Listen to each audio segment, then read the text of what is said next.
"Don't stare at me like that," the black man whispered, crouching at the shoreline as he collected water samples in test tubes. Dr. James Parker felt the woman's gaze before he saw her, the unmistakable weight of curious eyes studying him from the edge of the charity event.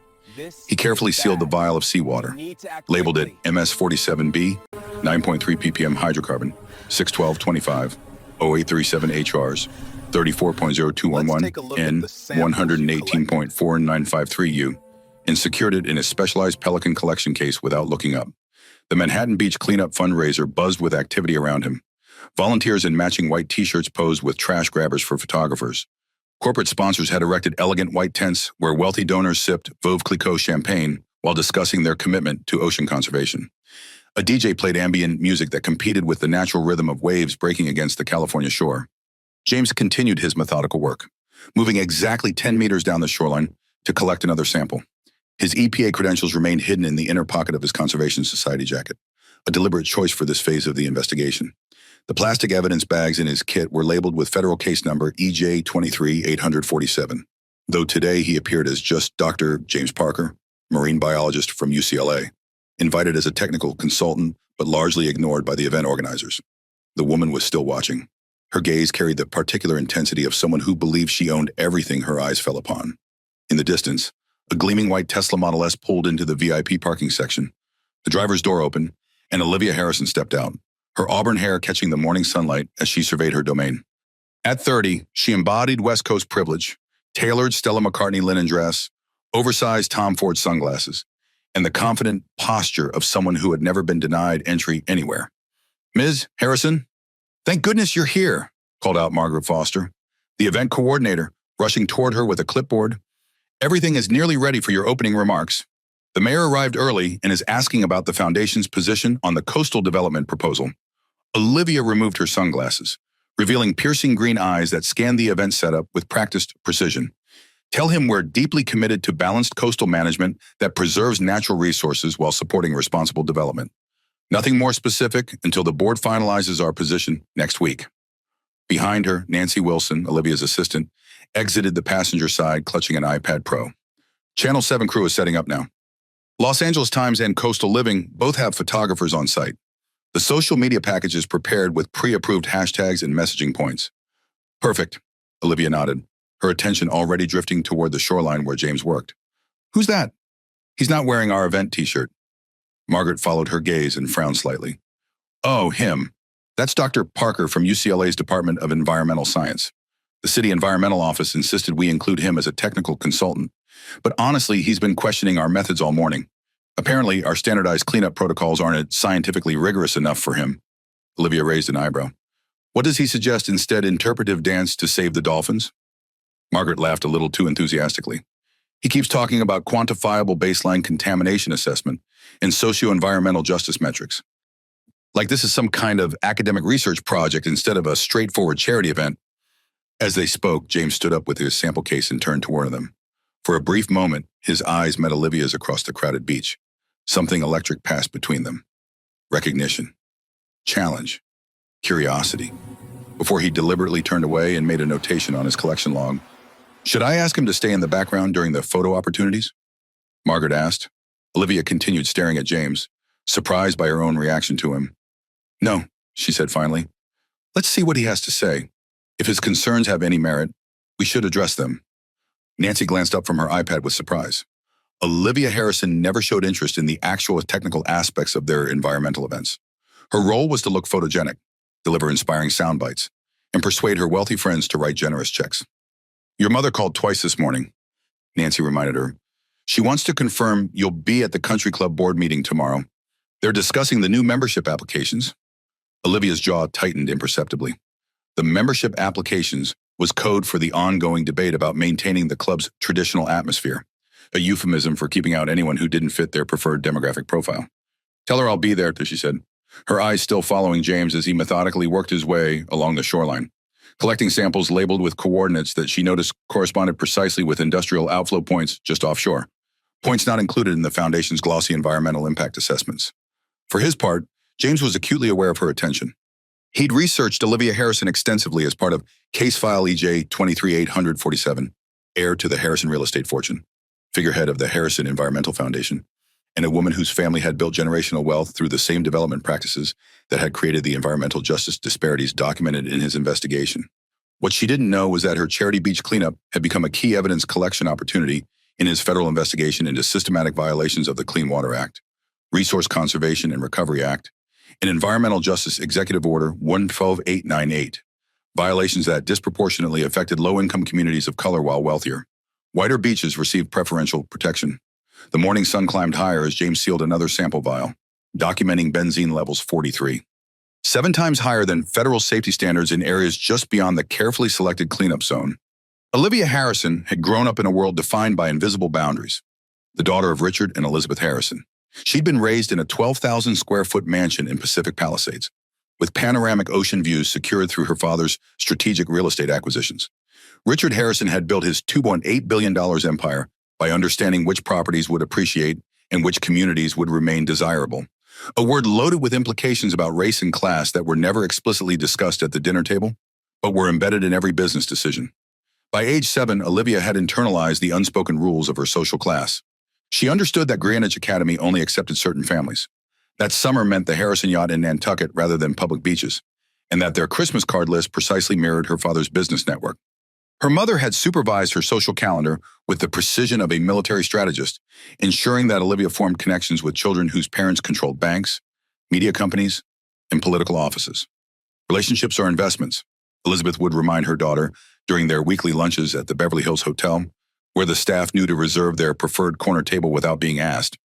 Your father didn't build a billion-dollar company by associating with the wrong people. Every connection you make should serve a purpose. At Stanford, Olivia had majored in art history, a field that required cultural refinement without threatening her predetermined role as eventual figurehead of the family's charitable endeavors. When classmates discussed career paths and professional ambitions, Olivia had never questioned hers. She would serve on foundation boards, chair, charity galas, and eventually marry someone from her social circle who understood the responsibilities that came with the Harrison name. The Harrison Environmental Foundation had been established when Olivia was 25, a strategic tax shelter disguised as philanthropy, though she would never have described it that way. Her father had simply explained that environmental causes were good optics and relatively uncontroversial. The foundation allowed the family to maintain their coastal development projects while publicly positioning themselves as conservation advocates. For 5 years, Olivia had performed her role flawlessly. She'd posed for photos with celebrity environmentalists, delivered speeches written by the foundation's PR team, and hosted fundraisers that felt more like social events than meaningful activism. The money raised went primarily to aesthetic projects, beach cleanups, educational programs for wealthy schools, and conservation efforts in areas where the Harrisons owned property. The foundation's annual report highlighted 37 tons of debris removed and $4.7 million in environmental grants distributed, without mentioning that those grants primarily benefited communities where property values directly affected Harrison real estate holdings. What nobody discussed was how the Harrison development portfolio included projects that had directly contributed to water pollution in lower-income coastal communities, or how the family had quietly lobbied against regulations that might impact their bottom line. Section 47B, zoning exemptions, which Richard Harrison had helped draft through political connections, had allowed coastal developments to circumvent stricter environmental requirements in certain economically prioritized areas. Coincidentally, areas with predominantly minority populations. 3 weeks ago, something had shifted in Olivia's carefully constructed world. During the monthly board meeting at Pelican Hill Country Club, she'd listened as the membership committee discussed maintaining the club's traditional atmosphere by rejecting applications from several prominent families of color, including Dr. Marcus Johnson, a renowned neurosurgeon, and the Ramirez family, whose technology company had recently gone public with a $3.8 billion valuation. When board member Thomas Bradford had suggested that diversity has its place, but not necessarily at Pelican Hill, Olivia had stood up and walked out without comment. The silence that followed her exit had been deafening. Harrisons didn't make scenes, they didn't publicly disagree, and they certainly didn't challenge the social order that had benefited them for generations. That evening, Elizabeth had called, her voice tight with controlled disappointment. "Your father and I are concerned about your behavior today." "I had a headache," Olivia had lied. "If you have concerns about club policies, there are appropriate channels." Olivia, making a spectacle only undermines the family's position. The call had ended with Elizabeth suggesting that Olivia demonstrate her commitment to the family's values by hosting today's beach cleanup fundraiser. It would be good for the foundation image, especially after that incident. Now, standing on Manhattan Beach, surrounded by photographers and wealthy donors, Olivia felt oddly disconnected from the event bearing her foundation's name. Her gaze kept returning to Dr. James Parker, who moved along the shoreline with purpose rather than performance. He wasn't posing for photos or making small talk with donors. He was actually working, documenting something real about the ocean that everyone else was merely using as a backdrop. For reasons she couldn't fully articulate, Olivia found herself drawn to that authenticity and troubled by her own role in what suddenly felt like an elaborate charade designed to provide environmental cover for the very development practices that necessitated beach cleanups in the first place. "Ladies and gentlemen, if I could have your attention, please," Margaret Foster called out, tapping a spoon against her champagne flute. "It's my great privilege to introduce our host for today's beach cleanup fundraiser, Olivia Harrison of the Harrison Environmental Foundation." Polite applause rippled through the gathering as Olivia stepped onto the small podium. Behind her, a professionally designed backdrop displayed the Harrison Foundation logo, a stylized wave in the exact shade of blue Pantone 2185C that market research had determined would evade both trustworthiness and environmental concern. "Thank you all for coming today," Olivia began, her voice carrying the practiced warmth she'd perfected over years of similar events. "Our oceans face unprecedented challenges, and it's through the dedication of supporters like you that we can make a difference. Last year alone, ocean pollution increased by 23% along California's coastline, while marine biodiversity decreased by 17% in affected areas."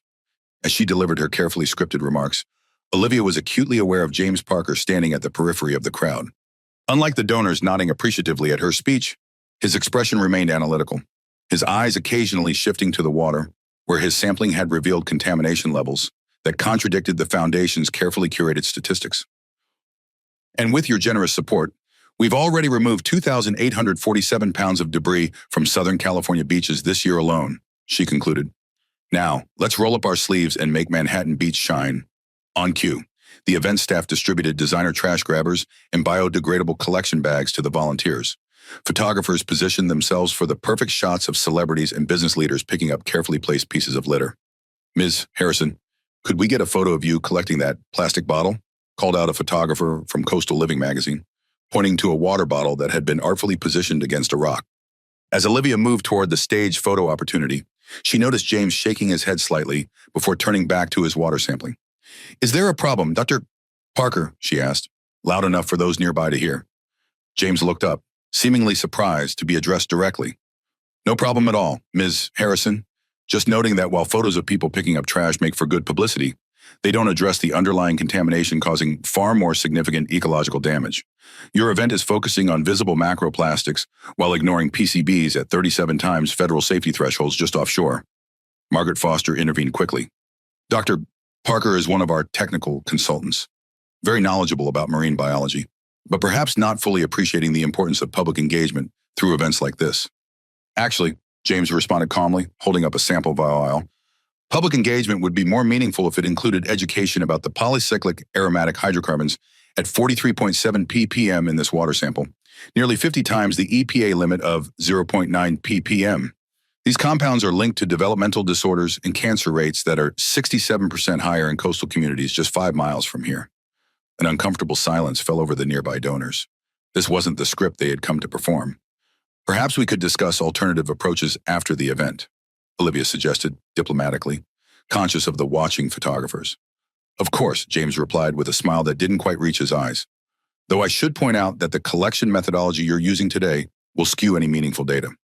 You're focusing on areas already pre-cleaned by Foundation staff while ignoring the industrial discharge zone 400 meters north that's showing benzene levels of 17.3 ppm. Margaret's smile became strained. "Dr. Parker, today is about raising awareness and funds. The technical details can be addressed by our research partners." "Interesting," James said. "I wasn't aware the Harrison Foundation had research partners conducting longitudinal toxicology studies on coastal pollution patterns. I'd be very interested to review their chromatography protocols and bioaccumulation assessments." Before Margaret could respond, 2 teenage volunteers approached, a boy and girl who appeared to be siblings, both wearing faded volunteer shirts that contrasted with the crisp new attire of the wealthier participants. "Dr. Parker," the boy said, "we finished the spectrophotometric analysis you showed us. The heavy metal readings are consistent with the baseline monitoring from last week." James smiled, and this time it transformed his entire face. "Great work. Diego, this is Elena, right? Your sister." The girl nodded shyly. Diego and Elena Ramirez are from Venice Beach. James explained to Olivia, they've been documenting contamination patterns in their neighborhood for a science project. Their data shows lead concentrations 27 times higher than what you'll find here in Manhattan Beach, despite being just a few miles up the coast. Olivia studied the teenagers with genuine interest. That's impressive work. Are you planning to pursue environmental science in college? Diego exchanged a glance with his sister. If we can afford it, our school has one microscope for 347 students. Nothing like Pacific Prep. The mention of Pacific Prep, Olivia's alma mater with its $47,000 annual tuition, created another awkward silence. Nancy Wilson approached, iPad in hand. Ms. Harrison, the Channel 7 crew is ready for your interview. They'd like to get footage of you working alongside the volunteers. Of course, Olivia nodded, but hesitated before leaving. Dr. Parker, perhaps you and your assistants could show me your methodology later. I'm curious about the water quality disparities you've mentioned. James appeared momentarily surprised by her genuine interest. We'll be here all day, Miss Harrison. Science doesn't stop for photo opportunities. As Olivia walked away, Nancy leaned in close. Should I ask Margaret to reassign him? He seems determined to go off message with all this environmental justice talk. Olivia watched as James crouched down to show Elena how to properly calibrate a digital spectrometer for detecting petroleum byproducts in water samples. No, she said thoughtfully. I want to hear more about these contamination patterns he's documenting. The Foundation should be aware if there are significant disparities in water quality along the coastline. But the press materials don't mention any of that, Nancy reminded her. We're focusing on volunteer engagement and donor recognition. Maybe our focus needs adjustment, Olivia replied, surprising herself with the comment. The charity event continued around them. A carefully choreographed performance of environmental concern played out against the backdrop of one of California's most exclusive beaches. But something had shifted in Olivia's perception. For the first time, she found herself questioning whether the performance might be masking the very problems her foundation claimed to address. And from the careful way James Parker documented the reality beneath the surface, she suspected he already knew the answer. James Parker had grown up understanding that water tells stories. His grandfather, Samuel Parker, had been a water quality specialist for the city of Oakland for 37 years, testing samples from neighborhoods that more credentialed scientists often overlooked. Water remembers everything it touches. Samuel would tell 8-year-old James as they collected samples from urban creeks. It carries the signature of every factory, every storm drain, every decision made by people who never have to drink what they pollute. While other children played video games, James had learned to use gas chromatography equipment and mass spectrometers. By 12, he could identify 16 common industrial contaminants based on subtle color variations and sediment patterns. His grandfather's makeshift home laboratory had been his playground. Each water sample a mystery to solve. Each contamination pattern a story about power, resources, and who was considered expendable. Samuel Parker hadn't just taught his grandson about chemistry. He'd taught him about environmental justice before the term was widely used. He'd shown James maps where pollution levels correlated directly with racial demographics and property values, precisely calibrated with 0.98 statistical significance. He documented how complaints from Piedmont residents received immediate attention, while similar issues in West Oakland languished for years without resolution. The science doesn't lie, Samuel would say, but the people interpreting it often do. That's why you need to document everything with methodologies they can't dismiss. James had carried these lessons through his academic career. His undergraduate research at UC Berkeley had documented alarming lead concentrations, 27.4 G/DL in children living near industrial zones, levels 3.4 times higher than in affluent communities with similar industrial proximity. His doctoral work at UCLA had established methodologies for community-based environmental monitoring that empowered residents to collect legally admissible evidence of pollution violations. What his academic credentials didn't reveal was his current role as a special investigator for the Environmental Protection Agency's Environmental Justice Division, operating under Executive Order 10898 and the authority of 42 U.S.C. 7601A1 for the past 18 months. James had been building case file EJ 23847, documenting evidence against several major corporations whose pollution disproportionately impacted minority coastal communities in Southern California. His investigation had led him to the Harrison Environmental Foundation, an organization whose glossy reports and high-profile events masked troubling connections to some of the worst corporate offenders. The Harrison family's real estate developments had repeatedly skirted environmental regulations through Section 47B exemptions, political connections, and strategic charitable donations that created an appearance of environmental stewardship. James's EPA credentials remained hidden during his field investigations. Experience had taught him that people revealed their true attitudes and practices when they believed they were talking to a marine biologist rather than a federal investigator with enforcement powers under 33 U.S.C. 1319 and 42 S.C. 6928. His current assignment focused on documenting a pattern of selective enforcement, how affluent areas like Manhattan Beach received immediate pollution remediation, while similar or worse contamination in places like Venice Beach was systematically ignored. The Harrison Foundation fundraiser provided perfect access to the coastal elites whose decisions shaped this environmental inequality. What James hadn't anticipated was Olivia Harrison herself.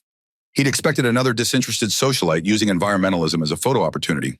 His research had shown her attending 47 galas in the past year, cutting ribbons at 23 foundation events, and posing with celebrity activists, all while her family's business practices undermined meaningful environmental protection through zoning variances that exempted development projects from rigorous impact assessment.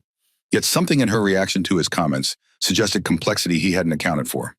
The brief flash of genuine interest when he'd mentioned the Ramirez siblings' research, the way she'd questioned her own foundation's methodology rather than dismissively defending it, the flicker of recognition when he'd mentioned contamination disparities that weren't included in the foundation's publicity materials. James had learned to trust his observational skills. They'd helped him document pollution patterns that companies spent millions trying to obscure, and those same skills told him that Olivia Harrison might not fully understand the system she represented. His EPA supervisor, Director Catherine Rodriguez, had warned him about making assumptions based on limited interactions. Remember, Parker, everyone in this investigation has mixed motives. Even people who seem receptive to environmental justice can turn hostile when it affects their financial interests.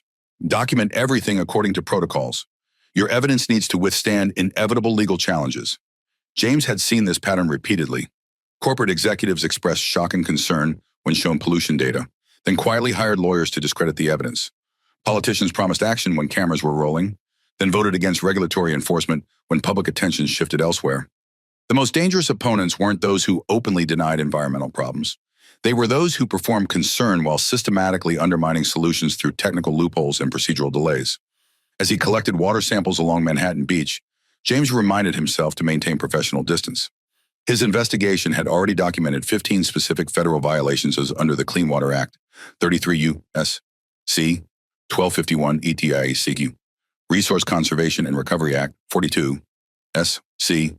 6901 ATCQ, and Safe Drinking Water Act, 42 S.C. 380 CQ.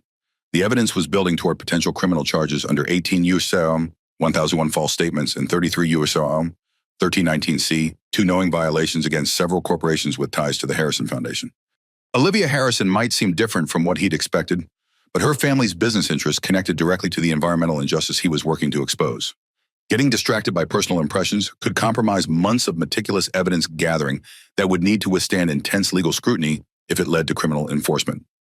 Still, as he watched her interact with volunteers, the genuine way she engaged with Diego and Elena, despite their obvious socioeconomic differences, James couldn't help wondering if she might become an ally rather than an adversary in his investigation.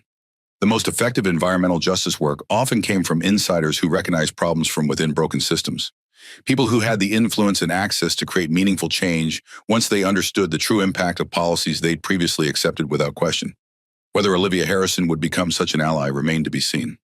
For now, James would continue collecting evidence, one water sample at a time, building a case that would be impossible to ignore, regardless of wealth or social connection. The midday sun beat down on Manhattan Beach as volunteers clustered around refreshment tables set up beneath white canopies. Photographers circulated through the crowd, capturing carefully composed shots of beautiful people appearing concerned about the environment. James stood apart, organizing water samples with Diego and Elena Ramirez. He'd been teaching them proper scientific methodology, how to document exact coordinates using GPS tracking accurate to within 1.2 meters, maintain sample integrity through precise temperature controlled at 4C 0.2C, and record visual observations that might correlate with laboratory findings. Dr. Parker, Elena asked, carefully labeling a collection tube with batch number VS230647B. Why does the water here look so much cleaner than at our beach? We're only 3 miles away. Before James could answer, Olivia approached, having overheard the question. That's a good question, she said. I imagine it has to do with ocean currents and wave patterns.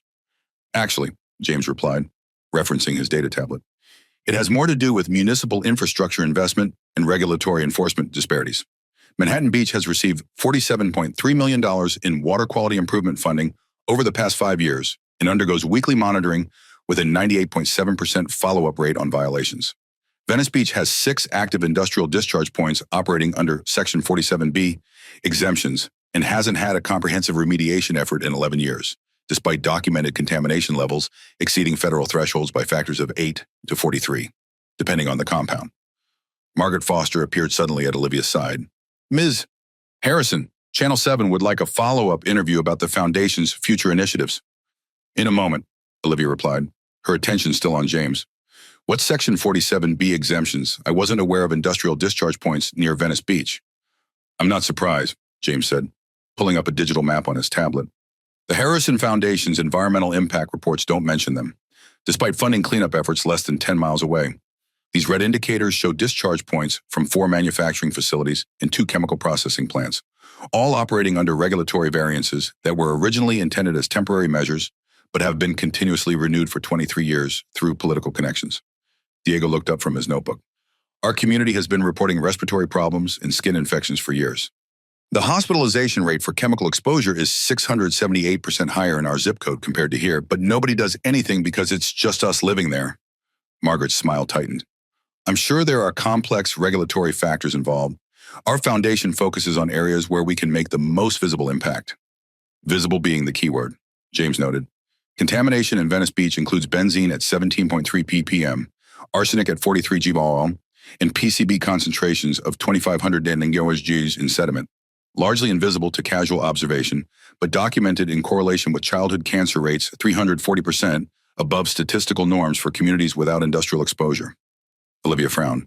If there's documented contamination at those levels, why hasn't it been addressed through normal regulatory channels? An excellent question, James replied, pulling up enforcement data. Perhaps you should ask your father why Harrison Development secured the Section 47B exemptions for those industrial zones through contributions to zoning board members' re-election campaigns, as documented in public disclosure forms filed under Campaign Finance Regulation 3. Dr. Parker, Margaret interjected sharply. This is hardly the appropriate venue for policy critiques. Ms. Harrison hosts these events to raise awareness and funds, not to debate resource allocation. Several nearby donors had stopped their conversations to listen. The tension was palpable, disrupting the carefully curated atmosphere of feel-good environmentalism. I appreciate your perspective. Dr. Parker, Olivia said diplomatically, but our foundation works within established environmental priorities. Established by whom? James challenged, displaying a demographic map overlaid with contamination data. The communities suffering the worst pollution, 87, 4% non-white, with median incomes 67% below county average, have no representation on regulatory boards. They're systematically excluded from decision-making processes that directly impact their health and livelihoods. Elena nodded. Last year, my cousin got a severe dermatitis condition from swimming at our beach. The hospital confirmed chemical etiology consistent with industrial surfactants. But when my mom called the environmental health department, they said the pollution levels were within acceptable parameters for the area classification. Acceptable to whom? James asked quietly. Parameters established by regulatory bodies influenced by the same corporations responsible for the contamination in the first place, and weighted by property values rather than human health impacts. Olivia appeared genuinely troubled. If you have evidence of regulatory failures, there are proper channels. Channels that communities like Venice Beach can't access, James interrupted, pulling up a regulatory complaint form with 47 fields requiring technical data. Filing an environmental complaint requires resources, specialized knowledge, and legal expertise that most affected residents don't have. The system is designed to create procedural barriers for those most impacted. Margaret stepped between them. This conversation is becoming inappropriate for our event. Dr. Parker, perhaps you should focus on your technical consultation role rather than political commentary. Several donors nodded in agreement. A silver-haired man in expensive golf attire muttered audibly about activists pushing agendas. James stood his ground, holding up a sample vial. Environmental justice isn't political, it's empirical fact. This water sample contains 1,2-dichloroethane at 43, 7 ppm, a known carcinogen at just 5 ppm. That's not an agenda, it's chemistry. Photographers had begun documenting the confrontation, sensing a story more compelling than staged trash collection. Ms. Harrison, Margaret urged, the news crew is waiting. Olivia hesitated, clearly torn between her official role and her growing discomfort with the issues James had raised. "This event is about making a positive difference," she finally said. "We're all here because we care about ocean conservation." "Caring isn't enough," James replied, holding up his tablet displaying a map where contamination levels precisely matched racial demographic patterns with a correlation coefficient of 0.967. "Not when that care is selectively applied based on zip codes and property values." The silence that followed was broken by Nancy approaching with urgent purpose. "Ms. Harrison, there's a situation with the permits. The environmental inspector is here, and there seems to be a problem with our collection authorization." Margaret's composed facade cracked slightly. "What kind of problem?" "Something about missing impact assessments and improper collection protocols," Nancy explained. "She's threatening to shut down the event immediately under Section 704B of the Coastal Protection Act." James exchanged a meaningful glance with Diego and Elena. The confrontation had escalated faster than anticipated, but sometimes systems only revealed their flaws when pushed to their breaking points. As Olivia rushed off to address this new crisis, James calmly continued organizing his samples. The evidence was accumulating, both in his collection vials and in the reactions his questions had provoked. The real work was just beginning. Sarah Winters from the California Coastal Commission stood at the event registration table, her clipboard clutched firmly as she spoke with increasingly agitated staff members. At 50, with steel gray hair and practical outdoor clothing that contrasted sharply with the stylish attire of Foundation representatives, she projected the no-nonsense authority of someone who had spent decades enforcing environmental regulations against powerful interests. "These permits don't cover specimen collection or water sampling," Dr. Winters stated firmly, pointing to specific provisions in Section 37.4 of the documentation. "You've authorized a basic litter cleanup, but your volunteers are removing biological materials and conducting unauthorized testing protocols that violate 3 separate provisions of the Coastal Resources Management Act." Margaret Foster's professional composure had completely disintegrated. "This is a simple misunderstanding. Our event has all necessary approvals. We've been coordinating with your office for weeks. Your event has recreational activity permits under Code 42, 1B, but," Dr. Winters corrected, highlighting the language with her finger. "Not scientific sampling authorizations under Code 103.7. There are strict protocols for removing biological materials from protected coastal areas, including peer-reviewed methodological approval, academic institutional oversight, and proper chain of custody documentation." Olivia arrived at the confrontation, aware of the watching donors and the increasingly interested media representatives. This was rapidly evolving from a controlled photo opportunity into a potential public relations disaster that would require explanation to her father. "Dr. Winters, I'm Olivia Harrison. What seems to be the issue?" The inspector turned, recognizing the name immediately. "Ms. Harrison, your foundation submitted permits for a volunteer litter collection event under Recreation Code 42, Bio 1B.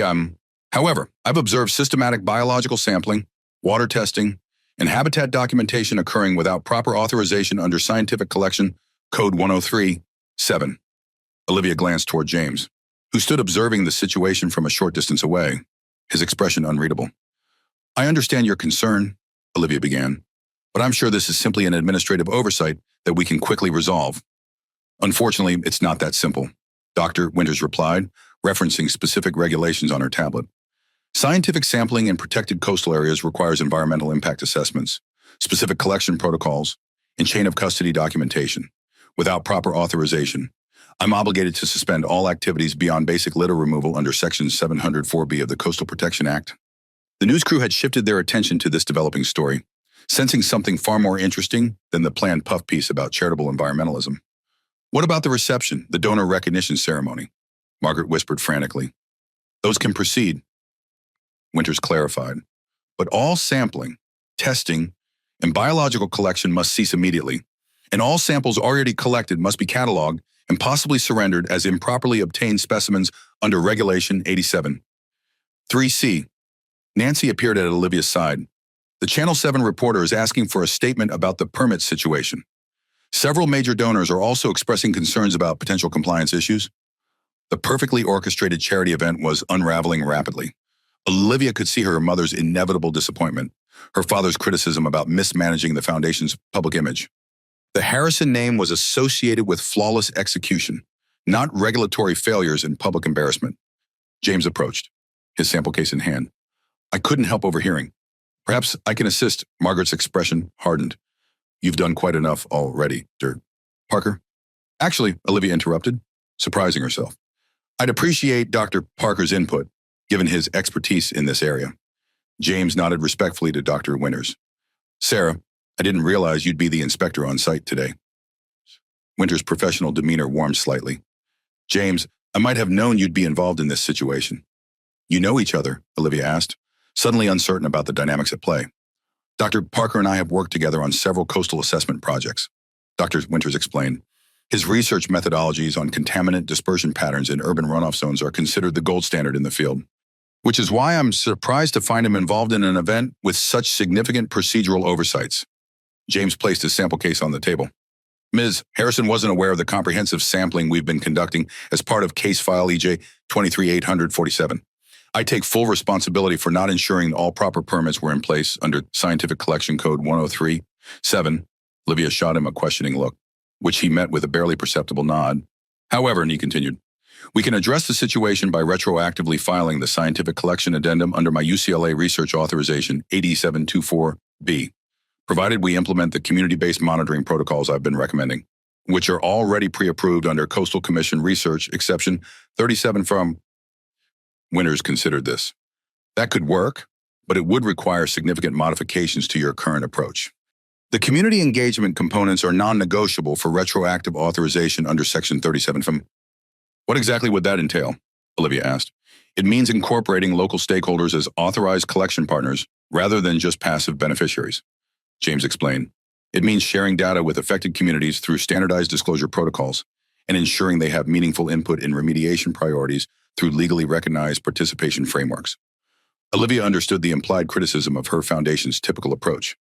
And if we agree to these modifications, then I could authorize the event to continue under Dr. Parker's research credentials. Dr. Winters said, but I'll need comprehensive documentation of the revised protocols and confirmation of community participation components submitted within 72 hours. Margaret looked horrified. Ms. Harrison, this completely changes the nature of our event. The donors are expecting a certain kind of experience. The donors are expecting an environmentally responsible foundation, Olivia countered, surprising herself with her decisiveness. Dr. Parker, can you implement these modifications immediately? James nodded. Diego and Elena Ramirez are already trained in proper protocols under my community science certification program. They can help transition the other volunteers to standardized collection methodologies compliant with Regulation 103-7. You want to put teenagers in charge of our donor experience, Margaret whispered incredulously. I want to ensure our event complies with environmental regulations, Olivia replied firmly. Dr. Winters, if we proceed with Dr. Parker's modifications, can the event continue today? The inspector studied Olivia carefully, as if reassessing her initial impressions. Yes, provided I receive the proper documentation within 72 hours and observe the implementation of community-based protocols as specified in Regulation 103-7. Thank you, Olivia said, then turned to Nancy. Please inform the media that we're enhancing our event with more comprehensive scientific protocols and community engagement components. Frame it as an evolution of our environmental commitment, not a correction of oversights. Nancy nodded, impressed by her employer's quick thinking.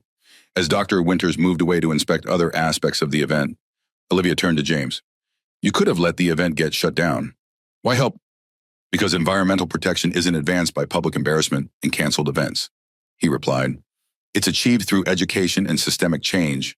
This gives us an opportunity to demonstrate what meaningful community engagement actually looks like. The way he said us wasn't lost on Olivia. Somehow, in the span of a crisis, they had become collaborators rather than adversaries. I'm still not convinced your approach is practical for a foundation like ours, she admitted. Then consider today an experiment, James suggested. Judge the results for yourself. As they walked together toward the volunteer area, Olivia was acutely aware of having chosen James's expertise over Margaret's objections, a small rebellion against the carefully managed foundation narrative. It felt both terrifying and exhilarating to step outside the script she'd followed her entire life. For his part, James recognized that this crisis had created an unexpected opening in case file EJ 23847. The real test would be whether Olivia Harrison's newfound flexibility could withstand the pressure to return to business as usual once the immediate crisis had passed. Olivia's Malibu penthouse offered panoramic ocean views through floor-to-ceiling windows that had cost $347,000 to install with especially treated glass that eliminated glare while maximizing visibility. At night, with the lights dimmed, It created the illusion of floating above the water, suspended between sea and stars in 3,800 square feet of carefully curated luxury. Tonight, however, Olivia barely noticed the view as she kicked off her $895 Louboutin heels and collapsed onto her designer sofa, absently running her fingers over the Italian leather that had been selected to perfectly complement the room's precisely calibrated color palette. The beach cleanup had ultimately been declared a success, though not in the way originally planned. After the permit crisis, the event had transformed into something far more substantive than the usual foundation photo opportunity. Diego and Elena Ramirez had led volunteers in proper scientific sampling techniques, explaining contamination detection methodologies with unexpected expertise. James had conducted an impromptu workshop on microplastic identification using portable microscopes connected to digital tablets that displayed magnified images on screens visible to all participants. Even skeptical donors had been engaged by the hands-on education component, many expressing surprise at the technical complexity underlying environmental assessment. Local media coverage had been unexpectedly positive. Rather than the standard puff piece about charitable giving, Channel 7 had run a segment about innovative community-based environmental monitoring. The reporter had specifically highlighted the Foundation's groundbreaking collaboration with local stakeholders, a collaboration that had been entirely unplanned and remained unofficial. Olivia's phone rang, displaying her mother's contact photo. She briefly considered letting it go to voicemail before reluctantly answering. "Hello, Mother?" "Olivia, darling?" Elizabeth Harrison's voice carried its usual blend of affection and assessment. "I just saw the news coverage of your event. It wasn't quite what we discussed." Olivia tensed. "The permit situation required some last-minute adjustments." "Yes, I gathered that. Richard is concerned about the messaging. The Foundation typically maintains a more controlled narrative." "The event was successful," Olivia countered. "The donors were engaged, and the media coverage was positive." "That may be," Elizabeth conceded. "But who was that man they interviewed, the one talking about environmental justice and community monitoring programs? He's not one of our regular consultants." "Dr. James Parker from UCLA. He's a marine biologist who helped us resolve the permit issue." The sound conveyed volumes of aristocratic skepticism. He seemed to be positioning himself as a Foundation spokesperson. "William Patterson called your father asking if we'd changed our environmental strategy. You know how carefully we've cultivated those relationships." William Patterson was CEO of Patterson Industries, one of the Foundation's largest donors and, not coincidentally, a company with multiple EPA violations in low-income coastal areas, including a processing facility that discharged effluent containing 1,2-dichloroethane at concentrations of 43.7 ppm, precisely the contaminant James had documented in his sampling. "Dr. Parker has some interesting perspectives on community engagement," Olivia said carefully. "I'm sure he does." Elizabeth's tone cooled further. "But the Foundation isn't a platform for individual activism. Olivia, we have responsibilities to our donors and partners." The word responsibilities triggered a familiar weight in Olivia's chest, the implicit understanding that the Harrison name carried obligations that superseded personal opinions or inconvenient facts. "I understand, Mother." "Good. Now, don't forget the country club board meeting tomorrow. The membership committee is reconsidering those applications we discussed. Your father thinks your presence would help smooth over any lingering awkwardness from last month." After ending the call, Olivia poured herself a glass of wine and walked to the window. From her penthouse, the ocean appeared pristine, a glistening expanse unmarred by the pollution James had so methodically documented with EPA-certified collection protocols and chain of custody documentation. The distance provided a convenient illusion of environmental health that her Foundation had carefully maintained in its communications. Her phone buzzed with an incoming email. The sender was unexpected Dr. James Parker. The subject line read simply, "Water sample results, Manhattan Beach, Venice Beach, PACE file, EJ 23-847. Olivia opened the message to find a detailed analysis comparing contamination levels between the two beaches, complete with gas chromatography/mass spectrometry readings and heavy metal concentration analyses. The data was presented in straightforward scientific terms, but the implications were unmistakable. Venice Beach showed benzene levels 27.4 times higher than Manhattan Beach. Lead concentrations exceeded federal safety guidelines by factors ranging from a minimum of 7.8 to a maximum of 43.2 in samples collected near low-income housing. PCB levels in sediment samples indicated long-term industrial contamination with concentrations of 2,500 ang compared to the EPA threshold of 50 ang. Attached to the email was a map showing pollution distribution along the coastline, with contamination levels color-coded by severity and overlaid with demographic data on race and income. The pattern was impossible to ignore. Pollution concentrated dramatically around lower income, predominantly Hispanic and Black communities, while affluent white areas remained relatively unaffected. The correlation coefficient between contamination levels and non-white population percentage was 0.967, indicating a statistical relationship that couldn't be dismissed as coincidental. The final paragraph of James's email was brief but pointed. Today's modified event demonstrated what community-engaged environmental work can look like. The Ramirez siblings and other local participants have been documenting these patterns for years without institutional support.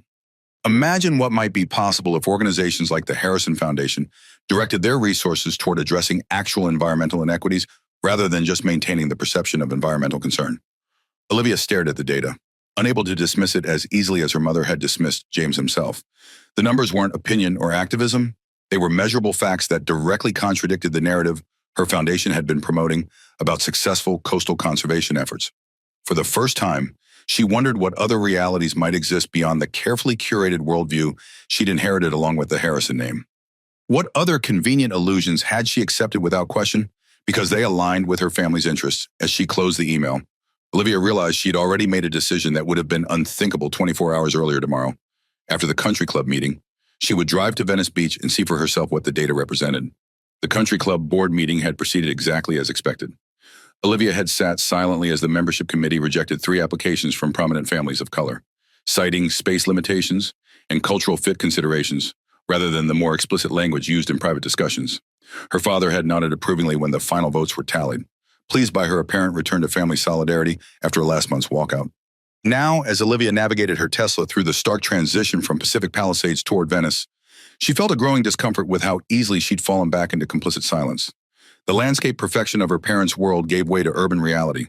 Graffiti-covered walls, homeless encampments tucked under overpasses, industrial zones butting directly against residential neighborhoods with no buffer zones despite EPA recommendations for minimum setbacks of 500 meters from residential areas. She'd never driven herself to Venice Beach before. On the rare occasions when foundation events brought her to less affluent areas, she arrived in carefully coordinated convoys, staying briefly before returning to familiar territory. Today's solo journey felt vaguely transgressive, as if she were crossing an invisible boundary her upbringing had established. Following the GPS coordinates James had provided, Olivia parked near a community center 2 blocks from the beach. The building's faded mural depicted ocean life amid waves, though several sections had peeled away to reveal concrete underneath. A hand-painted sign announced Venice Beach Community Environmental Monitoring Program, alongside meeting times in both English and Spanish. Inside, she found an unexpected hub of activity.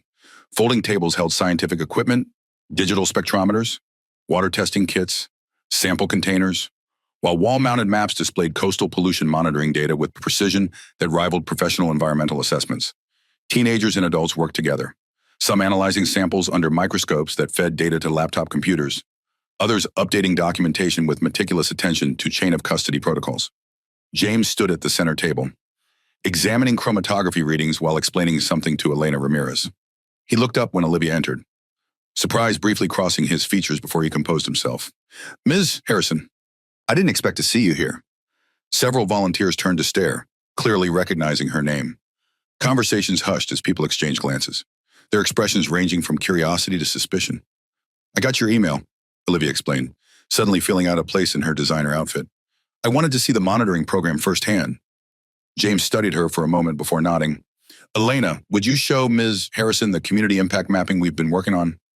The teenage girl hesitated before gesturing Olivia toward a large wall chart.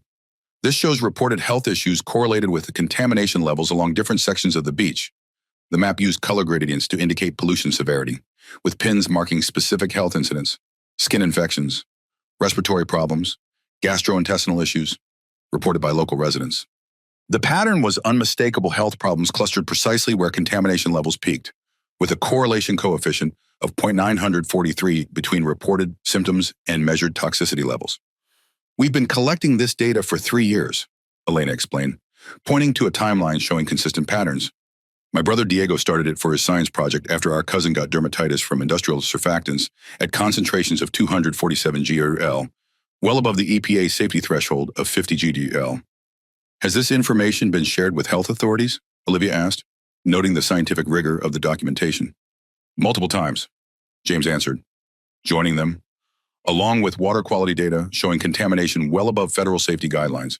"The official response has consistently been that the levels are within acceptable parameters for the area classification under Section 47B exemptions. Different areas have different parameters. Not officially, but in practice, enforcement varies dramatically based on property values and political influence.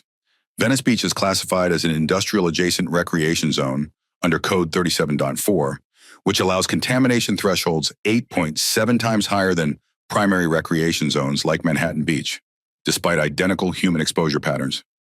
Before Olivia could respond, the door opened and Diego entered with an older man whose weathered face and calloused hands suggested a lifetime of physical work. "Dr. Parker," Diego called out, "my father found something weird in the water near Pier 4 this morning." The man held out a glass jar containing water with an unusual oily sheen and a distinct chemical odor. "Never seen it like this before. The fish are staying away from that whole section." James took the jar, examining it carefully before placing a small sample on a slide. "This looks like industrial solvent contamination, possibly trichloroethylene. When exactly did you notice this?" "Mr. Ramirez." "Around 5:30 this morning. I was checking my nets when I saw it. There's about a quarter-mile stretch where the water looks wrong." James moved quickly to the digital spectrometer. After a brief analysis, his expression hardened. "Trichloroethylene concentration at 173 ppm. Federal limit is 5 ppm for any exposure. This indicates a recent discharge, not gradual accumulation, likely between midnight and 4 a.m. based on dispersion patterns." "Is it dangerous?" Elena asked. "Extremely, James said flatly. "These levels cause immediate neurological symptoms and potential liver damage with even brief exposure. We need to document this immediately and report it to the Coastal Commission under Emergency Protocol 87. 3. Olivia watched as the community center transformed into a coordinated response unit.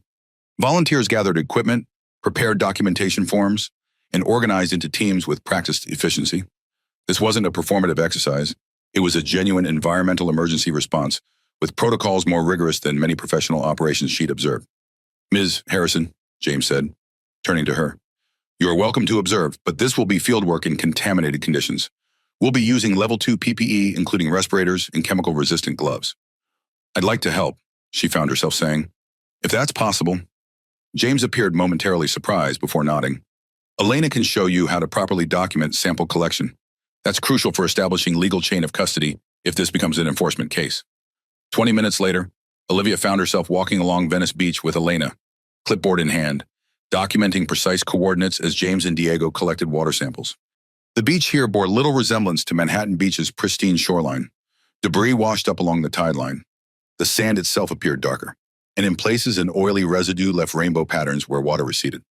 "We need to take the samples in sequence," Elena explained, surprising Olivia with her technical knowledge.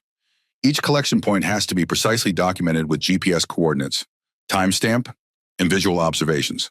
We use EPA Protocol 11.4 for volatile organic compounds, which requires glass containers with Teflon-lined septum caps and immediate chilling to 4C. As they worked, local residents approached, families with children, elderly couples, fishermen concerned about their catch. James and the other volunteers addressed each person with respect, recording their observations and explaining the documentation process. "How long has this monitoring program been active?"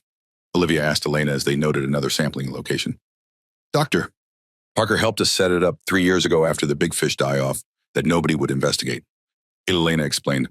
"He taught us how to collect samples that would stand up in court if we ever got anyone to listen." "And has anyone listened?" Elena shrugged. "The Coastal Commission sometimes. Dr. Parker gets them to come out when the readings get really bad. But the companies just pay fines and keep polluting. Patterson Industries was fined $247,000 last year for benzene levels at 32 times the legal limit. But that's only about 7 hours of their profit. It's cheaper for them than fixing the problem." Olivia thought about the foundation galas she'd hosted, the wealthy donors whose companies might be responsible for the very contamination she was now documenting. She thought about William Patterson sitting at her family's dinner table discussing charitable giving while his facilities discharged chemicals at levels that sent children to hospitals. As the day progressed, Olivia's designer clothing became stained with salt water and sand. She found herself fully engaged in the sampling work, learning protocols and recording data alongside community members who had been fighting for basic environmental safety while her foundation hosted champagne receptions. By late afternoon, James had compiled enough evidence to file an emergency report with the Coastal Commission. The source of contamination appeared to be a manufacturing facility with historical ties to Patterson Industries, a major donor to the Harrison Foundation. "What happens now?" Olivia asked as they packed up the equipment. Now we wait to see if today's contamination level is sufficient to trigger actual enforcement. James replied. The threshold seems to keep shifting whenever powerful interests are involved. His words carried no direct accusation, but Olivia felt their weight nonetheless. She looked out at the children playing further down the beach, deliberately avoiding the contaminated area that had been marked with makeshift warning signs. This isn't right, she said quietly. No, James agreed, studying her with renewed interest. It's not. The question is, what are you going to do about it now that you've seen it firsthand? It wasn't a rhetorical question. As the sunset cast long shadows across Venice Beach, Olivia realized she had reached a crossroads that would define far more than just her approach to environmental philanthropy. The Pelican Hill Country Club. Sunday brunch was a Harrison family tradition, a weekly ritual where the elite of Southern California's business community gathered to network over $47 mimosas and Belgian waffles imported from actual Belgium. The dining terrace offered panoramic ocean views. The Pacific stretched out like a carefully maintained amenity. Today, however, Olivia found herself unable to appreciate the view. 24 hours after witnessing Venice Beach's contamination firsthand, the carefully curated perfection of Pelican Hill felt like an elaborate stage set, beautiful but artificial. Darling, you look exhausted, Elizabeth Harrison noted as Olivia took her seat at the family's regular table. Late night. I was reviewing some foundation documents, Olivia replied, not mentioning that the documents had been James's comprehensive pollution data covering 5 years of environmental monitoring, with contamination levels cross-referenced against hospital admission rates showing a correlation coefficient of 0.943 between toxic discharge events and pediatric respiratory emergencies. Richard Harrison looked up from his Wall Street Journal. Thomas Bradford mentioned seeing you in Venice yesterday. I assumed he was mistaken. Olivia felt a flash of irritation at the surveillance inherent in her parents' and social circle. No mistake. I was observing a community environmental monitoring program. Venice, Elizabeth's tone conveyed both surprise and disapproval. Whatever for if you're interested in community programs. We could arrange something more suitable in Santa Monica or Malibu. Before Olivia could respond, Chelsea Whitmore approached their table. As Olivia's childhood friend and daughter of her father's business partner, Chelsea had been a fixture in her life for decades. Olivia, I missed you at Catherine's engagement dinner Friday night. Chelsea's eyes narrowed slightly as she took in Olivia's appearance. Are you feeling all right? You look different. I'm fine, just busy with foundation work. Speaking of which, Chelsea continued, sliding into an empty chair uninvited. Thomas told us about your Venice Beach adventure. Is this some new outreach initiative Daddy says the foundation is exploring alternative approaches to environmental work? The way she emphasized alternative made it sound vaguely disreputable. We're assessing various methodologies, Olivia replied carefully, including community-based monitoring systems that provide more comprehensive data on contamination patterns. Well, do be careful in those areas, Chelsea advised with manufactured concern. Thomas said he barely recognized you working alongside those people. His factory is near there, and he says it's become quite dangerous since they changed the zoning to allow more affordable housing within 400 meters of industrial zones. Richard Harrison cleared his throat meaningfully. The board is concerned about perception. Olivia, environmental work is one thing, but associating the Harrison name with controversial advocacy could damage relationships we've cultivated for decades. Controversial advocacy, Olivia repeated. You mean documenting actual pollution levels? Trichloroethylene at 173 ppm, when federal safety standards set the maximum at 5 ppm. A tense silence fell over the table. The Harrisons didn't discuss unpleasant realities during Sunday brunch, especially not specific chemical contaminants with precisely measured concentrations.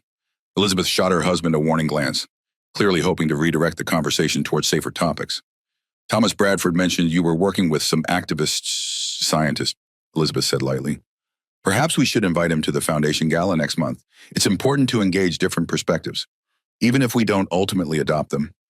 The casual dismissal of James's work, the implication that his evidence-based approach was simply one perspective to be politely acknowledged, then ignored, crystallized something in Olivia's mind. His name is Dr. James Parker, and he's not an activist. He's a marine biologist documenting illegal contamination levels in communities that our foundation has systematically ignored while claiming to protect coastal environments. Chelsea's eyebrows rose at Olivia's sharp tone. My goodness, he certainly seems to have made an impression. The science has made an impression, Olivia corrected. Do you know that PCB levels in Venice Beach sediment are 47 times higher than what federal guidelines consider safe? Or that childhood asthma rates in coastal communities near industrial zones are 67% higher than in areas like this? Richard set down his newspaper with deliberate calm. Olivia, environmental regulations are complex. Companies like Bradford Chemical operate within established compliance frameworks. Compliance frameworks that they helped write through political donations and regulatory capture. Olivia countered, I've seen the data. Dad, the pollution patterns align perfectly with socioeconomic and racial demographics.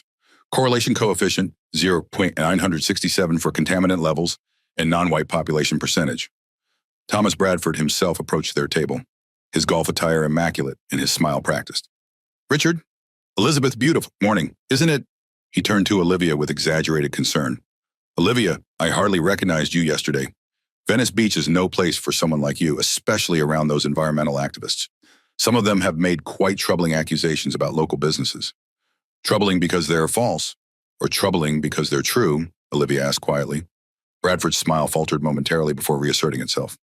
Environmental compliance is complicated. My company maintains all required permits and passes every scheduled inspection. Scheduled being the operative word, Olivia noted. The community monitoring program has documented 17 discharge events in the past year, all occurring between scheduled inspections. Trichloroethylene at 173 ppm doesn't happen by accident. An uncomfortable silence fell over the table. This wasn't the Olivia Harrison they were accustomed to, the agreeable foundation figurehead who never questioned the system that had granted her every privilege. Perhaps this isn't the appropriate venue for technical discussions, Elizabeth suggested. Her smile strained as she glanced around at nearby tables where other country club members were beginning to take notice of the tension. You're right, Olivia agreed, surprising her mother. The appropriate venue would be a regulatory hearing with the evidence presented formally. But since those hearings keep getting postponed whenever Bradford Chemicals attorneys file procedural delays under Section 37.4b of the Administrative Procedures Act, this venue will have to do. Richard Harrison set down his mimosa, his expression hardening. That's enough, Olivia.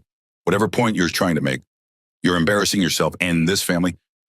I'm embarrassing the family by discussing documented environmental violations, not by hosting charity galas for the same companies causing the damage in the first place.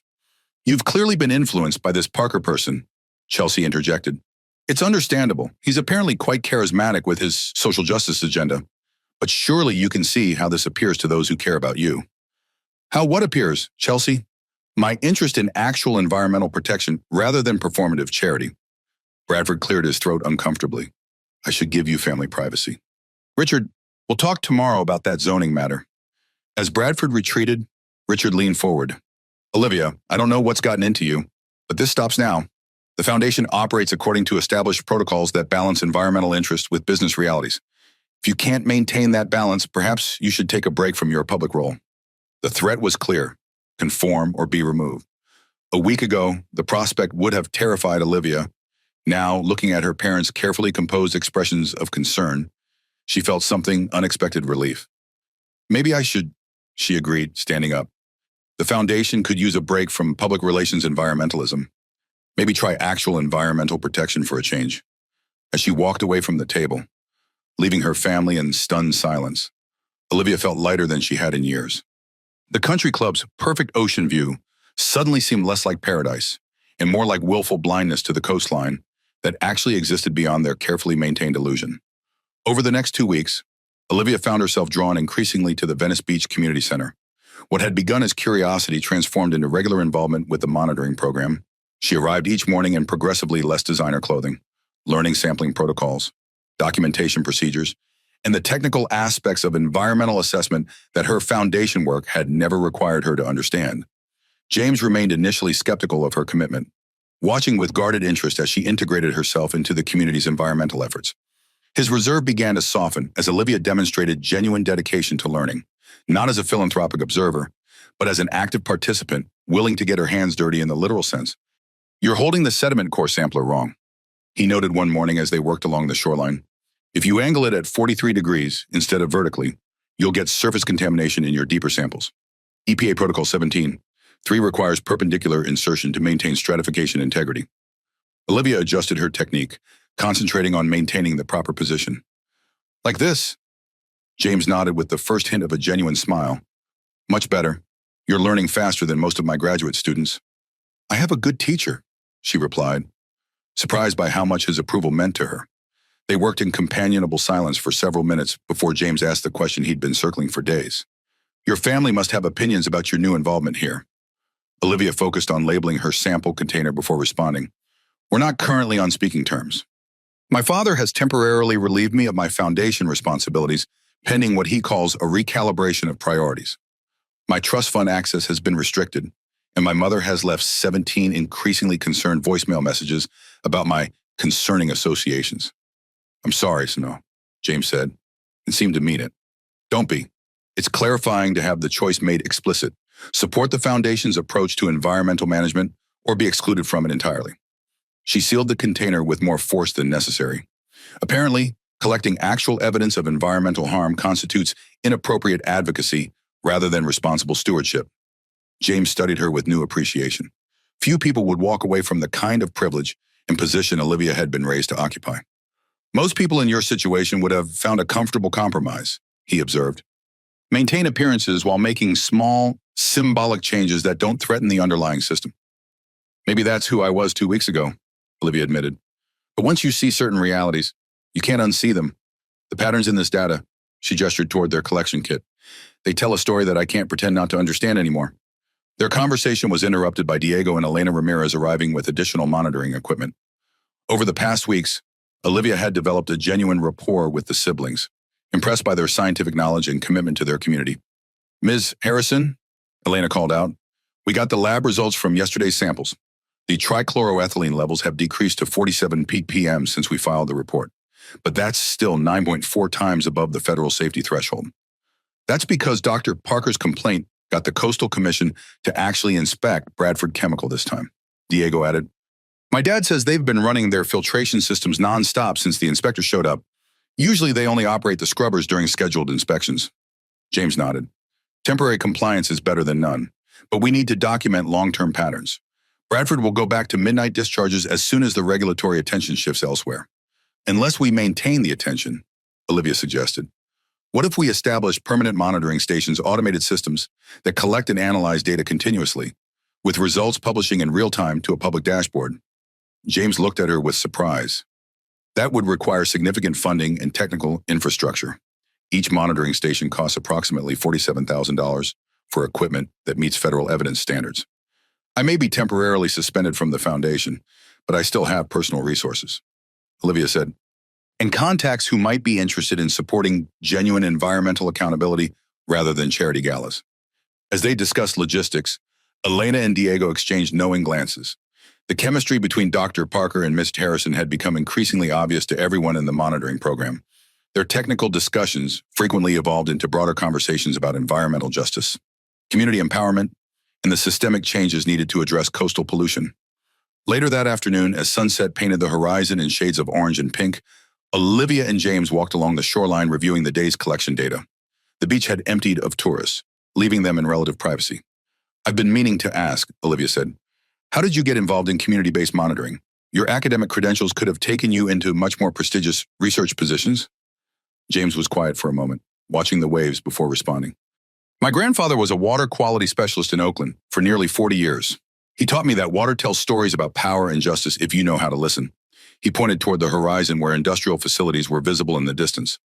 Those companies assume no one is watching, or that the people watching don't have the resources to hold them accountable. Like the Harrison Foundation, Olivia said quietly. The foundation isn't unique. The entire system of environmental philanthropy often serves as reputation management for the same entities causing the damage. We celebrate beach cleanups while ignoring the industrial discharges that make them necessary. Olivia nodded, remembering countless foundation events that had followed exactly that pattern. I never questioned it. Not really. Even when I noticed contradictions, I accepted the explanation that environmental protection had to be balanced against economic interests.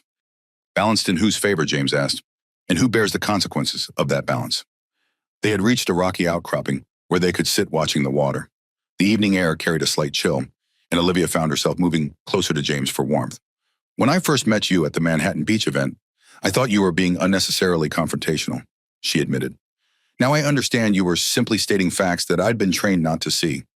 And now that you see them, I can't go back to who I was, she said simply, even if it means losing my place in a world I've always taken for granted. James turned toward her, his expression serious.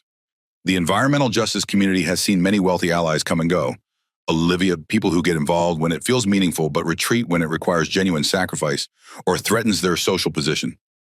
Is that what you think I'll do? I think you're at a crossroads that most people in your position never reach. The path you've started down, it doesn't lead back to charity galas and corporate greenwashing. Good, Olivia said firmly. That world feels hollow now. This, she gestured toward their sample collection kits, feels real in a way nothing in my previous life ever did. As twilight deepened around them, their conversation shifted from environmental justice to more personal territories. James spoke about his grandfather's influence on his career choices, the communities he'd worked with across California, and his current research focusing on environmental racism and coastal regulation. Olivia shared her growing disillusionment with her family's approach to philanthropy, her realization that she'd been complicit in systems she hadn't bothered to understand, and her uncertainty about what came next. When their hands brushed accidentally, neither pulled away. The connection that had been building between them, intellectual, emotional, and increasingly personal, crystallized in that simple contact. We should get back, James said finally, though he made no move to stand. We have early sampling scheduled tomorrow at Contamination Hotspot VS 473. Yes, Olivia agreed, equally reluctant to end the moment. Early sampling. As they walked back along the darkening beach, their hands found each other again, fingers intertwining with the naturalness that belied the worlds that had separated them just weeks before. The environmental data had created a bridge between them, but something more personal was now taking shape. A connection neither had anticipated but neither could deny. The discovery happened on a Tuesday afternoon. Olivia had been sorting through documentation at the community center while James led a training session for new volunteers. When her phone died, she'd borrowed his to check an email about laboratory results, only to notice an incoming message with the subject line, EPA investigation update, case file EJ 2388-147, confidential federal enforcement action status. Her finger had hesitated over the notification, ethics battling curiosity before she deliberately set the phone down without opening the message. But the sender information had been clearly visible. Catherine Rodriguez, EPA Environmental Justice Division, Office of Criminal Enforcement. When James returned from the training session, he found Olivia organizing sample documentation with unusual intensity. Her movements precise, but her expression troubled. Everything okay with those lab results? He asked. The results are consistent with our previous findings, she replied, not meeting his eyes.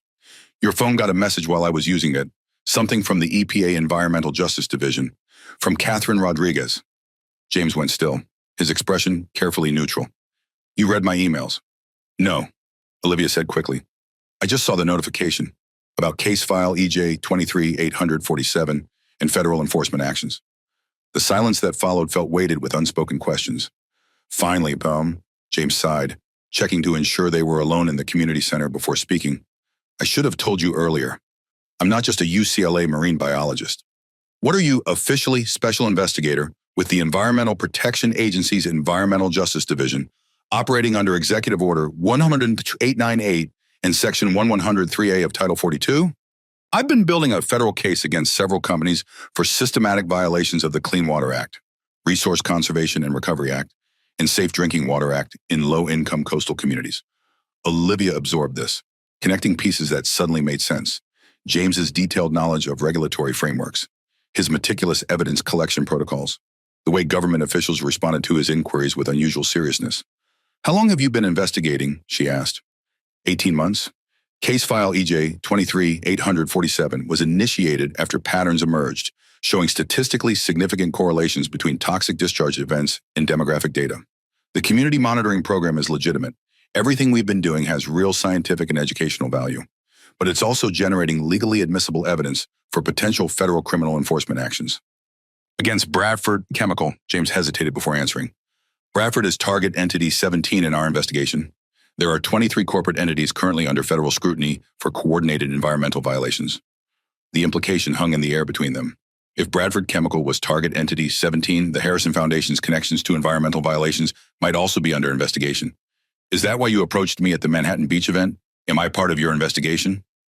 No, James said firmly.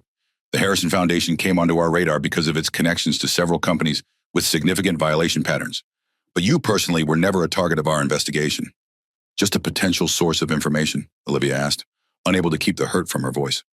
James moved closer, his expression earnest. When we first met, yes, I saw you as a potential insight into how environmental philanthropy sometimes functions as cover for corporate violations. But everything since then, your involvement here, the work we've done together, that's been real. Olivia tried to process this revelation, Her growing feelings for James had been entangled with his environmental work, his apparent authenticity in a world of performance. Finding that he had a hidden agenda, even one she now sympathized with, felt like losing solid ground. "Were you ever going to tell me?" "Yes," James said without hesitation. "But EPA investigations under Criminal Section 37 require strict confidentiality protocols. I couldn't disclose my official role until I was certain of your position." "And what is my position in your assessment? Special Investigator Parker, complicit perpetrator, or useful informant?"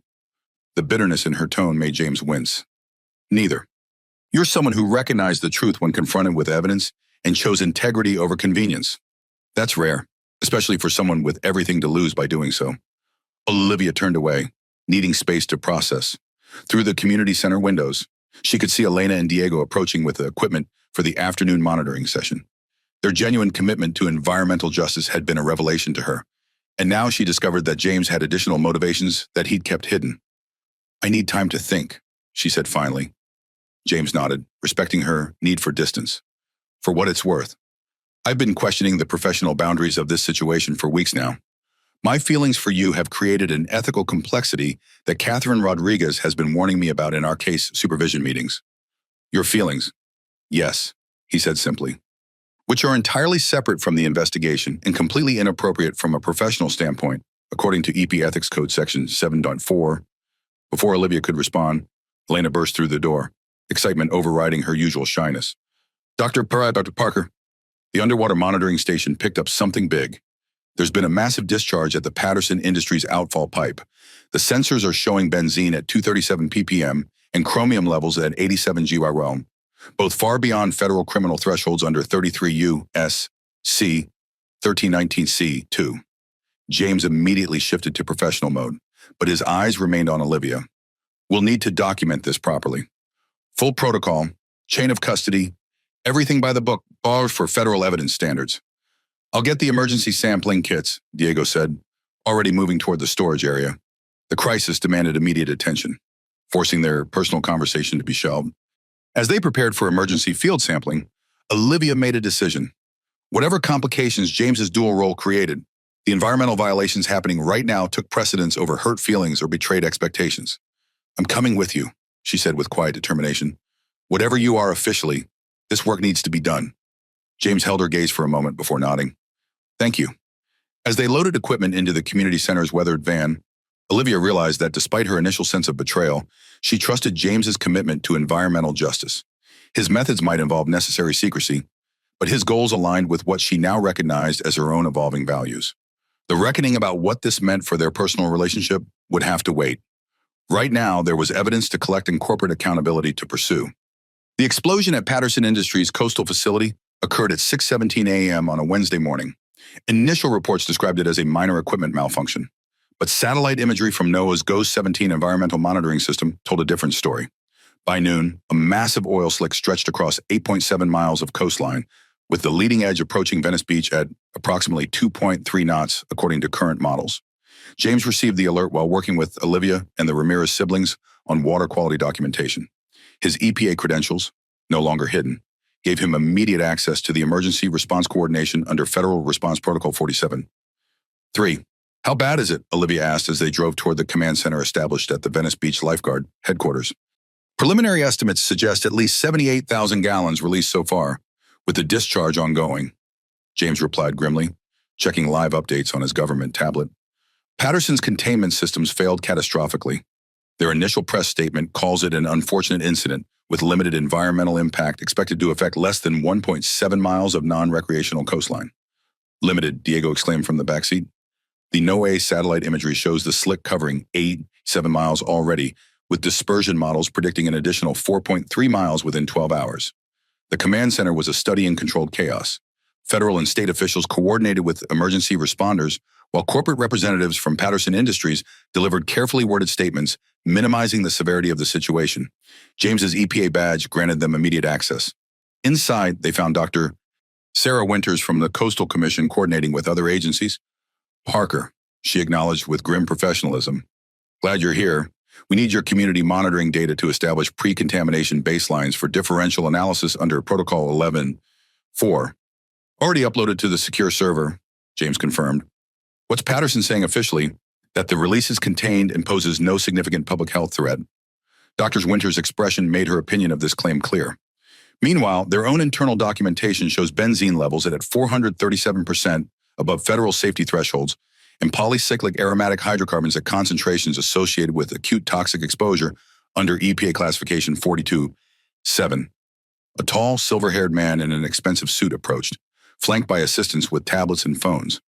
William Patterson himself had arrived to manage the crisis response, or more accurately, the crisis communications.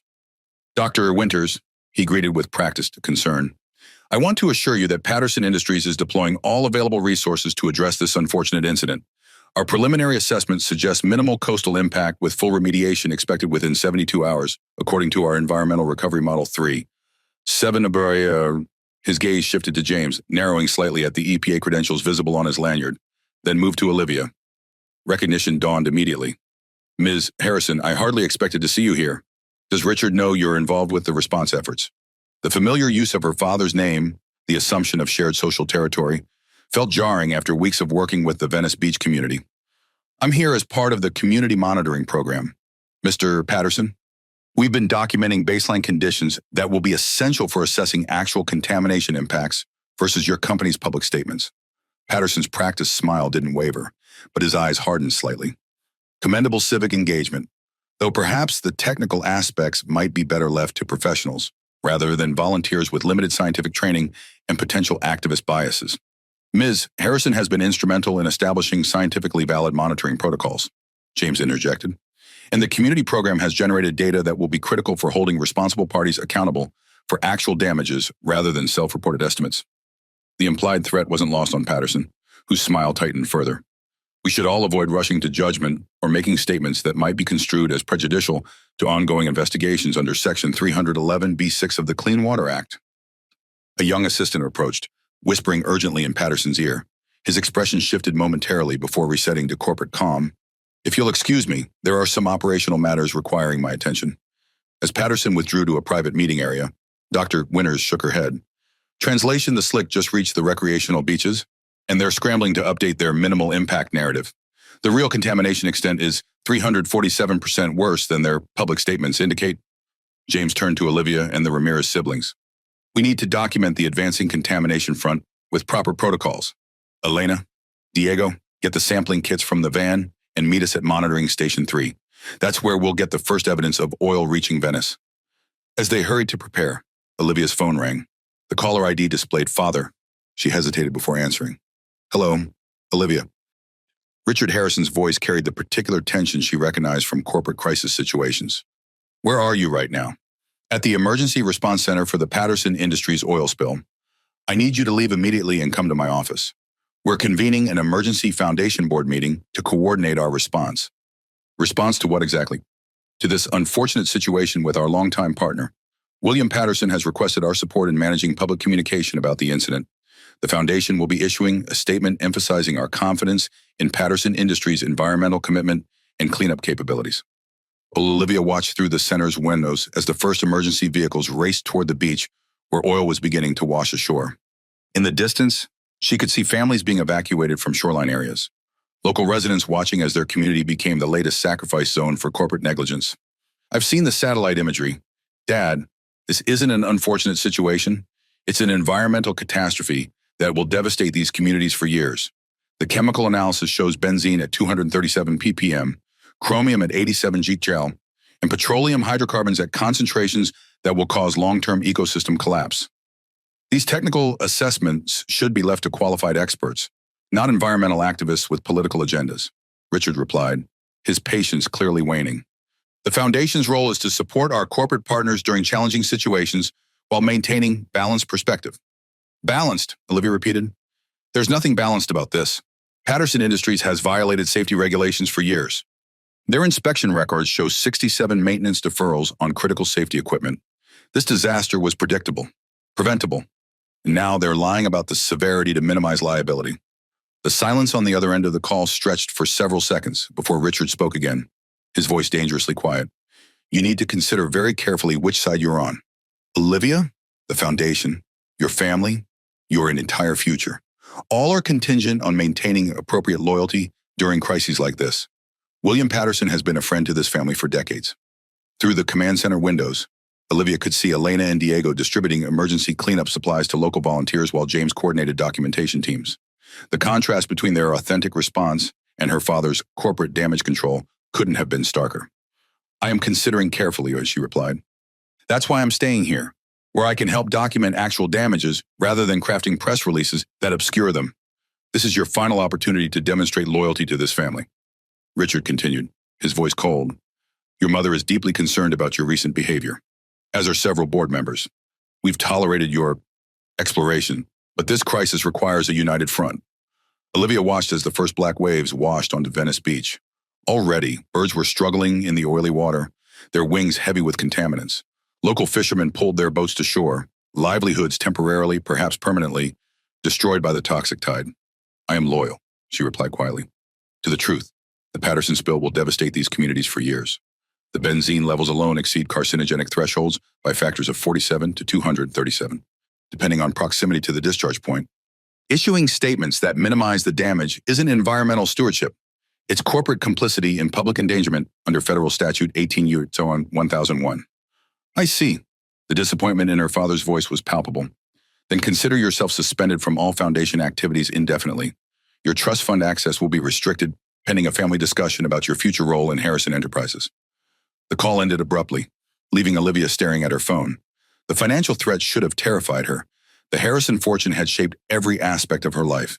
Instead, she felt an unexpected sense of clarity. For the first time, the cost of her privilege was fully visible, measured in contaminated shorelines and corporate deception.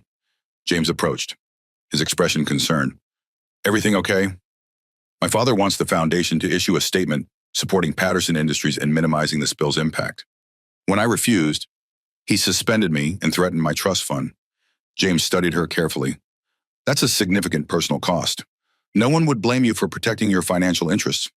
"My interests," Olivia gestured toward the beach, where local families watched their community being destroyed. 2 weeks ago, I might have considered my financial security my primary interest. Now I can't separate it from all this, from the 87 children already reporting respiratory symptoms, from the ecosystem damage that will persist for decades, from the fact that this same scenario plays out in communities like this, while places like Manhattan Beach receive immediate remediation and comprehensive protection. Before James could respond, Elena rushed toward them, her expression frantic. "Dr. Parker, the oil is reaching the residential section. Air quality monitors are showing benzene at 43 ppm, more than 8 times the emergency evacuation threshold under OSHA Regulation 1910. 1028, and no one's telling people to evacuate." Outside, the situation was deteriorating rapidly. The chemical smell hung heavy in the air as the oil slick coated the shoreline. Local residents gathered along the beach access points, many coughing from fumes, while others desperately tried to rescue affected wildlife. James immediately shifted into official capacity, displaying his EPA credentials to local emergency responders. "We need a 500-meter evacuation zone established immediately. These vapor levels exceed emergency exposure thresholds under Federal Response Protocol 37.4. A Patterson Industries public relations representative intercepted them, her corporate badge prominently displayed. "Our environmental safety team has determined the vapor levels are within acceptable short-term exposure parameters for non-residential areas. There's no need for evacuation at this time." "Your acceptable parameters are endangering these people," Olivia countered, her voice carrying across the gathering crowd. "The benzene levels alone are showing 437% above federal safety guidelines on our monitoring equipment. That meets criminal negligence thresholds under Clean Air Act Section 113C. The representative's smile tightened. "And you are Olivia Harrison," she replied, watching recognition dawn in the woman's eyes. "Yes, that Harrison, and I'm telling you that your company is lying about contamination levels to avoid evacuation costs and additional liability." As she spoke, news cameras swung in their direction, capturing the confrontation. The corporate representative immediately backed away, making urgent phone calls to what was undoubtedly a crisis management team. Diego approached with his smartphone displaying a news alert. "Patterson just issued a statement saying the situation is under control and environmental impacts are minimal and temporary, with affected areas limited to non-residential zones." "They're lying," Elena said, her voice rising with anger. "My little brother's asthma is already getting worse from the fumes. 3 families on our block have children in the hospital already." James placed a hand on Elena's shoulder, his expression grave but determined. "We have the data to prove they're lying. The monitoring stations have been documenting baseline conditions for months, which means we can quantify exact contamination increases with statistical significance of P01. Olivia watched as Patterson Industries representatives directed cleanup crews to the more visible, affluent sections of the beach while largely ignoring the areas near lower-income housing. The pattern was unmistakable, a calculated response designed for optics rather than actual remediation, with resources allocated based on property values rather than contamination severity. Her phone buzzed with a text from her mother. "Your father is extremely disappointed. The Patterson family has been informed of your unauthorized statements. This breach of trust will have significant consequences for your future." As Olivia read the message, a commotion near the command center caught her attention. William Patterson himself had emerged, surrounded by security personnel and media relations staff. He was delivering a carefully crafted statement about his company's swift and comprehensive response to this unfortunate incident, committed to full restoration of affected areas and support for local communities during this challenging time. He was saying as cameras recorded his performance of corporate concern. Diego's father approached their group, his expression grim. "They're saying on the news that fishing will only be restricted for 2 weeks. That can't be right.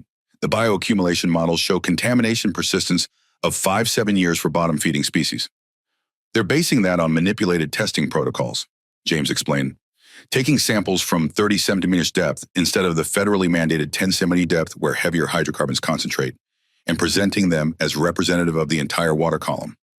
Mr. Ramirez shook his head. "My family has fished these waters for 3 generations. This spill will destroy our livelihood, and they're already planning how to deny responsibility." Olivia felt a surge of cold anger as she watched Patterson's performance. The contrast between his polished corporate messaging and the reality unfolding around them, children being rushed to hospitals, wildlife dying on oil-slicked beaches, generations of livelihoods threatened, crystallized everything she'd been learning over the past weeks. Her phone rang again. This time, it was Nancy Wilson, her former assistant at the foundation. "Olivia, where are you? Your father has called an emergency board meeting. The foundation is preparing a joint statement with Patterson Industries about the spill response.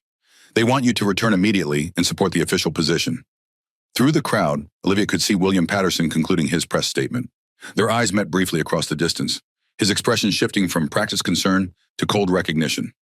This was a man who had dined at her family's table countless times, whose corporate donations had funded foundation galas where environmental commitments were celebrated with champagne and photo opportunities. "Nancy, tell my father I've seen the situation firsthand. The foundation can either stand for actual environmental protection or continue serving as corporate cover for polluters. I've made my choice." As she ended the call, James approached with documentation kits. "We need to collect evidence systematically before Patterson's teams can control access to the most contaminated areas. This may be our only chance to document the actual impact before they clean up the most visible damage and declare the crisis resolved." Olivia took the equipment, her decision solidifying with each passing moment. "Let's do this properly. Every sample, every photograph, every testimonial, all collected according to EPA Protocol 11. 4, with full chain of custody documentation that will stand up in federal court." As they worked through the afternoon, the scale of the disaster became increasingly clear. Oil coated nearly 9 miles of coastline, with heavy concentrations in areas adjacent to lower-income housing. Emergency rooms reported dozens of cases of chemical exposure, primarily among children and elderly residents with respiratory vulnerabilities. Meanwhile, Patterson Industries' public relations machine worked overtime, issuing statements about their gold standard response efforts while emphasizing that impacts would be temporary and manageable. By evening, Olivia's phone had accumulated dozens of missed calls and messages from her parents, from foundation board members, from family friends expressing concern about her public alignment with environmental activists. As the sunset cast an orange glow over the contaminated shoreline, Olivia found James documenting affected wildlife with meticulous precision, his expression a study in controlled anger. "How many times have you seen this pattern?" she asked quietly.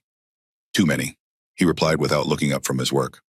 The spill, the denials, the inadequate cleanup, the eventual settlement that represents a fraction of actual damages. The company absorbs the costs as part of doing business, while communities suffer long-term consequences that never make headlines. "Not this time," Olivia said with quiet determination. "This time we have the evidence, and we have people willing to use it." James finally looked up at her, his expression softening slightly. "The evidence alone isn't enough. We need people with influence willing to challenge the system from within. People with names like Harrison who refuse to play their assigned roles. Even if it costs them everything. Especially then," James replied, "no, because that's when the world sees that some things matter more than privilege and position." As they stood together on the contaminated beach, Surrounded by the evidence of corporate negligence and systematic environmental racism, Olivia felt the last vestiges of her old identity falling away. The path forward was uncertain and undoubtedly difficult, but for the first time in her life, it was authentically her own. The Harrison Foundation headquarters occupied the top 3 floors of a gleaming skyscraper in downtown Los Angeles.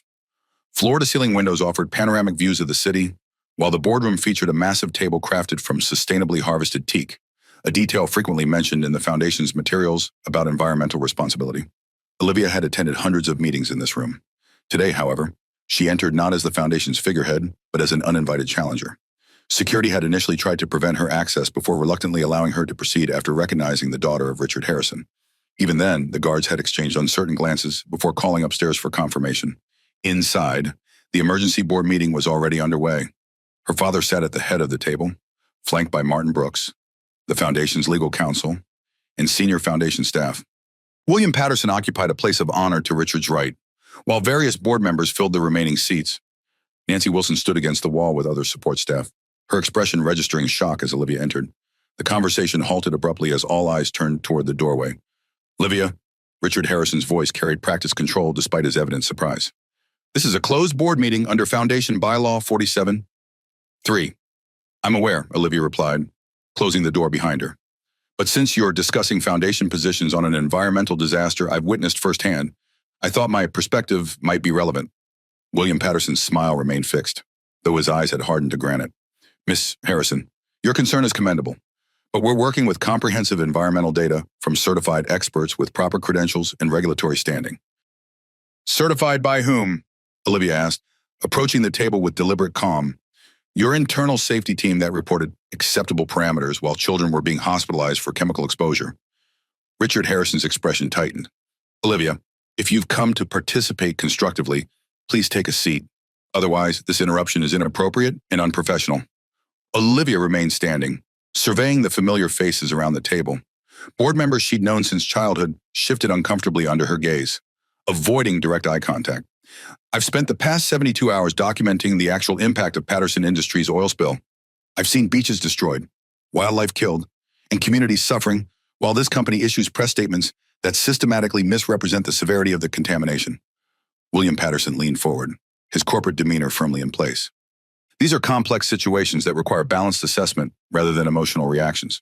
Our environmental response teams are implementing state-of-the-art remediation protocols in full compliance with regulatory requirements under Section 311 of the Clean Water Act." "Compliance with regulations your lobbyists helped write," Olivia countered. "Regulations that allow you to take samples from 30 centimeters depth instead of the federally mandated 10 centimeter depth where heavier hydrocarbons concentrate, and present them as representative of the entire water column." She removed a flash drive from her pocket, placing it deliberately on the polished table surface. "This contains comprehensive documentation of actual contamination levels across the affected coastline, samples collected using EPA Protocol 11.4 with full chain of custody documentation. The data shows benzene levels 437% and above federal safety thresholds, polycyclic aromatic hydrocarbon contamination at levels associated with long-term carcinogenic risk, and petroleum hydrocarbon concentrations that will render fishing grounds unusable for years, not weeks." Richard Harrison's face had gone pale with anger. "Where did you get this information?" "I helped collect it," Olivia replied simply. "Working alongside the Venice Beach Community Monitoring Program, an EPA Environmental Justice Division, investigators operating under federal case file EJ 23-847. The mention of an EPA case file caused several board members to exchange alarmed glances. Patterson's corporate smile faltered momentarily before reasserting itself. "Ms. Harrison, while community involvement is admirable, environmental assessment requires specialized expertise and standardized methodologies. I can assure this board that Patterson Industries' response exceeds all regulatory requirements under Section 311J of the Clean Water Act." "Requirements aren't the same as responsibilities," Olivia said, her voice steady. "Your company has known about safety issues at the facility for years. Internal documents show 67 maintenance deferrals on critical containment systems since 2020 alone. You calculated that potential fines under Section 309 were cheaper than proper maintenance, and now communities are paying the price for that calculation." Richard Harrison slammed his hand on the table. "That's enough. You have no authority to make such accusations, and this foundation will not be used as a platform for attacks against our corporate partners." "Partners," Olivia repeated. Is that what we call companies that systematically pollute communities while funding galas where we celebrate environmental stewardship? Does anyone in this room see the fundamental contradiction? The Foundation's legal counsel, Martin Brooks, cleared his throat. Miss Harrison, any claims about Patterson Industries' internal decisions or documentation would constitute speculation without proper evidentiary basis. Such statements could expose the Foundation to significant liability under defamation statutes. I'm not speculating, Olivia replied, reaching into her bag and withdrawing a folder.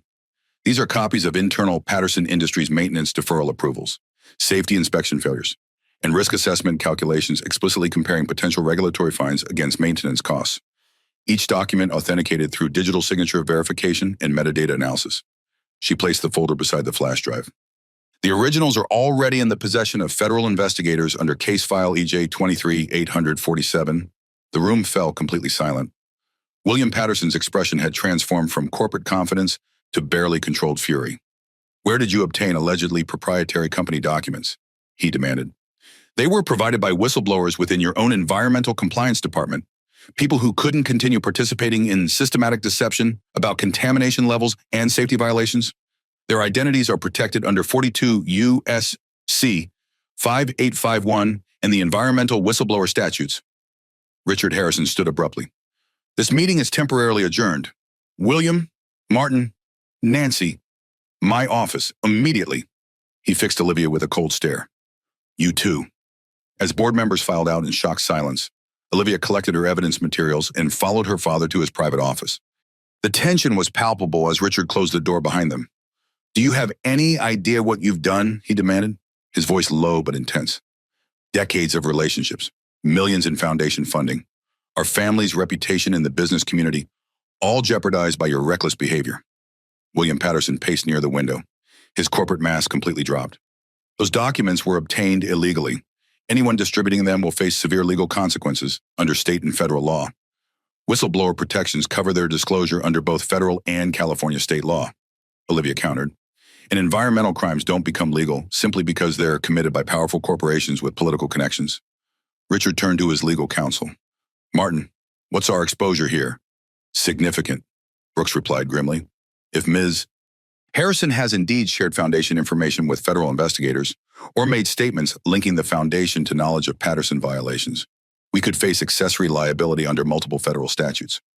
I haven't implicated the Foundation, Olivia clarified, yet, but I am giving you a choice about which side of this situation you want to be on when the full investigation becomes public.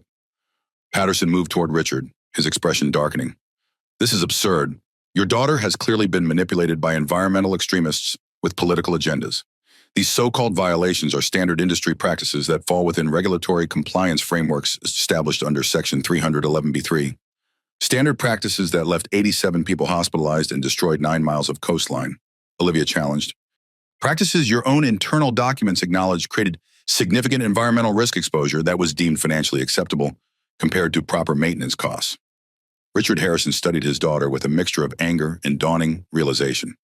You're not going to back down on this, are you, Hulk? No, Olivia said simply, because I've seen the actual consequences of the system we've all participated in. The Foundation has 2 choices. Continue issuing statements that help Patterson minimize a disaster they knowingly risked, or stand for genuine accountability and environmental justice. Richard turned to Patterson, their decades of friendship and mutual financial benefit hanging in the balance against mounting evidence of corporate malfeasance. William, is there any truth to these allegations about maintenance deferrals? Patterson's expression hardened. All operations were conducted within applicable regulatory frameworks. If certain maintenance optimizations were implemented, they were approved by appropriate technical authorities under Code 47.3 of our environmental management system. That's not a denial, Olivia pointed out quietly. The silence that followed was broken by Nancy Wilson, who had remained silent throughout the confrontation. Mr. Harrison, CNN is reporting that the EPA has just announced a formal investigation into the Patterson spill, citing evidence of systematic safety violations and environmental crimes under 33 U.S.C. 1319 C1. As Richard Harrison absorbed this information, his expression shifted from anger to calculation. Decades of business experience had taught him to recognize when a position was becoming untenable. Martin, prepare alternative statements immediately. We need options ranging from continued support to a more neutral position pending investigation results. Patterson stepped forward, disbelief etched across his features. Richard, we've been friends for 30 years. You can't seriously be considering distancing the foundation from Patterson Industries based on unsubstantiated allegations. Unsubstantiated, Olivia challenged, gesturing toward her evidence folder. Every document is authenticated through digital signature verification. Every water sample was collected using EPA Protocol 11.4 with proper chain of custody documentation. Every testimony from affected community members has been properly recorded under federal evidence standards. Richard Harrison had built his empire by recognizing which way the winds were shifting before others felt the breeze. Now, but he's studying his daughter's unwavering conviction against Patterson's increasingly desperate denials. He made a calculation. William, our friendship extends beyond business, but the foundation cannot tie itself to potential environmental crimes, regardless of our history. As Patterson realized he was losing his most powerful ally, his corporate facade crumbled completely. This is how you repay decades of mutual support, with betrayal at the first sign of controversy. It's not betrayal to acknowledge reality, Olivia said quietly. The reality is that your company knowingly risked this disaster, and now communities will suffer the consequences for years. Richard Harrison looked between his daughter and his longtime associate, weighing decades of business relationships against the evidence before him and the shifting public narrative. In that moment, Olivia recognized something she'd seen countless times throughout her childhood, her father identifying which position would best protect Harrison interests in the long term.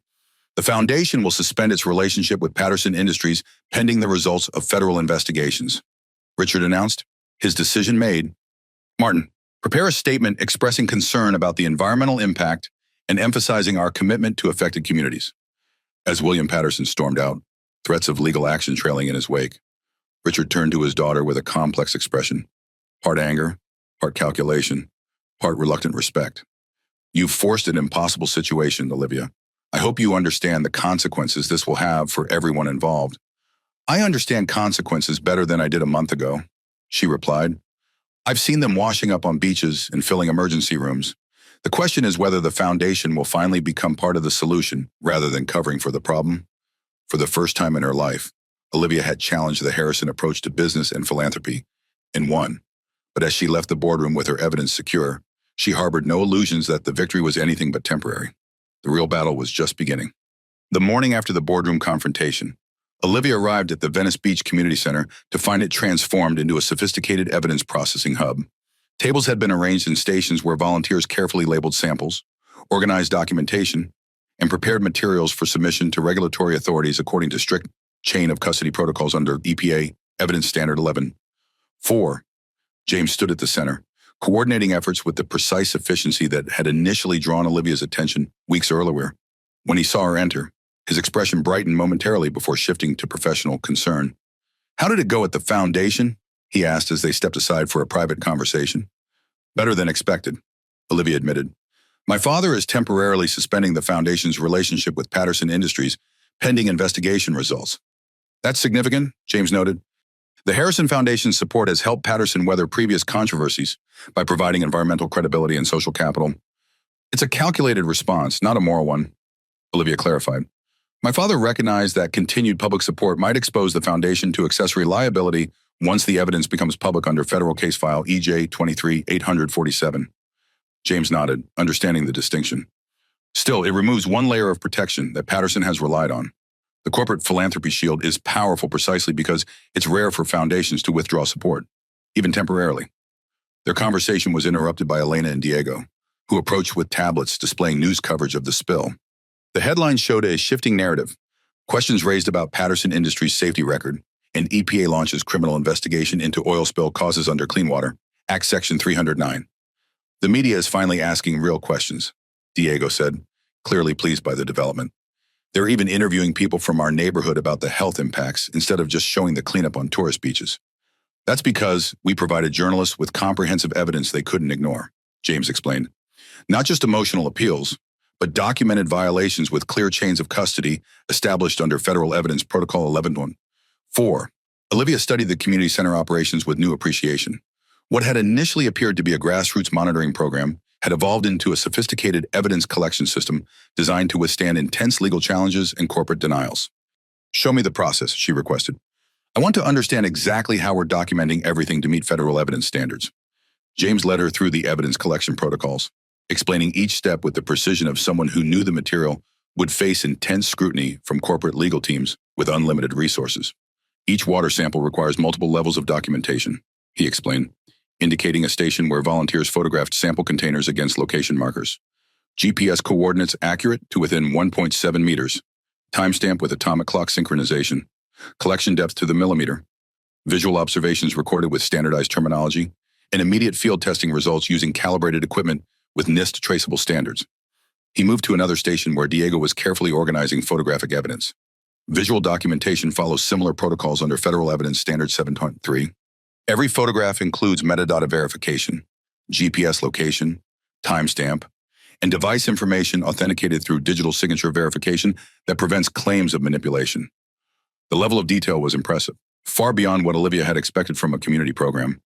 This is more rigorous than most professional environmental assessments I've seen. It has to be, James replied. Corporate defendants will attack any procedural weaknesses to discredit evidence. Community-collected data faces even higher scrutiny, so we maintain standards that exceed regulatory requirements by margins of 30–47%, depending on the evidence category. Olivia followed as James continued the tour, explaining each component of their documentation system. At one station, volunteers transcribed testimony from affected community members using a structured protocol designed to focus on objective observations rather than emotional reactions. Witness statements are crucial, James explained, but they need to emphasize measurable impacts, specific health symptoms with onset times, observed wildlife effects with species identification, timeline of exposure with precise durations. We train people to document their experiences in ways that strengthen rather than undermine the scientific evidence. At another table, Elena worked with several other teenagers analyzing samples under digital microscopes that fed data to laptop computers running specialized software. Elena's team is conducting preliminary analysis to prioritize which samples need immediate laboratory testing. James explained, they've been trained to identify indicators of specific contaminants, petroleum hydrocarbons based on fluorescence patterns, industrial solvents through refractive properties, heavy metals through precipitation reactions. You've built something remarkable here, Olivia observed. This isn't just community monitoring. It's professional-grade environmental forensics. That's the point, James replied. For decades, communities like Venice Beach have been told their experiences don't count as evidence because they lack scientific credentials or proper methodology. We're changing that by democratizing the tools of environmental science while maintaining rigorous standards that make the evidence unimpeachable in court. As they spoke, a volunteer rushed in with news that Patterson Industries representatives were attempting to restrict access to heavily contaminated areas, claiming safety concerns required limiting independent monitoring. They're trying to control the narrative by controlling the evidence, James said grimly. Once they clean up the most visible contamination, they'll claim the rest is within acceptable parameters under their manipulated testing protocols. Olivia checked her phone, finding several messages from her father and the Foundation's legal team requesting her presence at strategy meetings. She silenced the notifications before turning back to James. What's our counter strategy? James raised an eyebrow at her use of "our," but continued without comment. We need to document contamination levels before they can manipulate the evidence. That means deploying teams to all affected areas immediately, with proper safety equipment and collection protocols under Federal Response Plan 37.4. He pulled up a digital map showing the coastline with colored overlays indicating contamination severity based on preliminary samples. Patterson is focusing cleanup efforts on these visible tourist areas while largely ignoring the zones near lower-income housing. We need to prioritize documentation in the neglected regions before they can claim those areas were minimally affected. Olivia studied the map, recognizing the patterns James had been trying to show her since their first meeting. The most severe contamination, indicated in dark red with measured concentrations of 173–237 ppm for various contaminants, concentrated almost exclusively in areas adjacent to lower income, predominantly minority neighborhoods. The cleanup efforts, shown as green icons, clustered around wealthier, whiter communities and tourist destinations. The pattern is unmistakable, as she observed. Even their cleanup response follows the same environmental justice disparities as the original pollution, with a correlation coefficient of 943 between remediation resource allocation and median property values. Exactly, James confirmed. And we need to document this pattern comprehensively before they can erase the evidence. For the next several hours, Olivia worked alongside community volunteers, applying the protocols James had established. She collected water samples from neglected areas, documented oiled wildlife with species identification and GPS coordinates, and recorded testimony from affected residents using structured interview protocols designed to withstand legal challenges. With each sample, each photograph, each piece of evidence, her understanding of environmental justice deepened, from theoretical concept to lived reality. By late afternoon, the community center had accumulated a staggering amount of evidence, 247 properly documented water samples with full chain of custody records, 893 georeferenced photographs with authenticated metadata, 142 witness testimonies recorded under Federal Protocol 37, 2, and detailed mapping of contamination patterns across the affected coastline correlated with demographic data showing a statistical significance of P0.1 for the relationship between contamination severity and community demographics. As volunteers processed the final samples of the day, James gathered everyone for a briefing. Patterson Industries has announced they'll be filing for an emergency court order tomorrow to restrict independent monitoring activities, citing safety concerns and interference with authorized remediation efforts under Section 311C of the Clean Water Act. Murmurs of anger rippled through the group. Everyone understood the real motivation. Controlling access meant controlling what evidence could be collected and subsequently presented to authorities. This means tonight is critical, James continued. We need to finalize all documentation and submit comprehensive evidence packages to the EPA, Coastal Commission, and other regulatory authorities before any potential restrictions take effect. Olivia stepped forward. I can help ensure these submissions receive proper attention.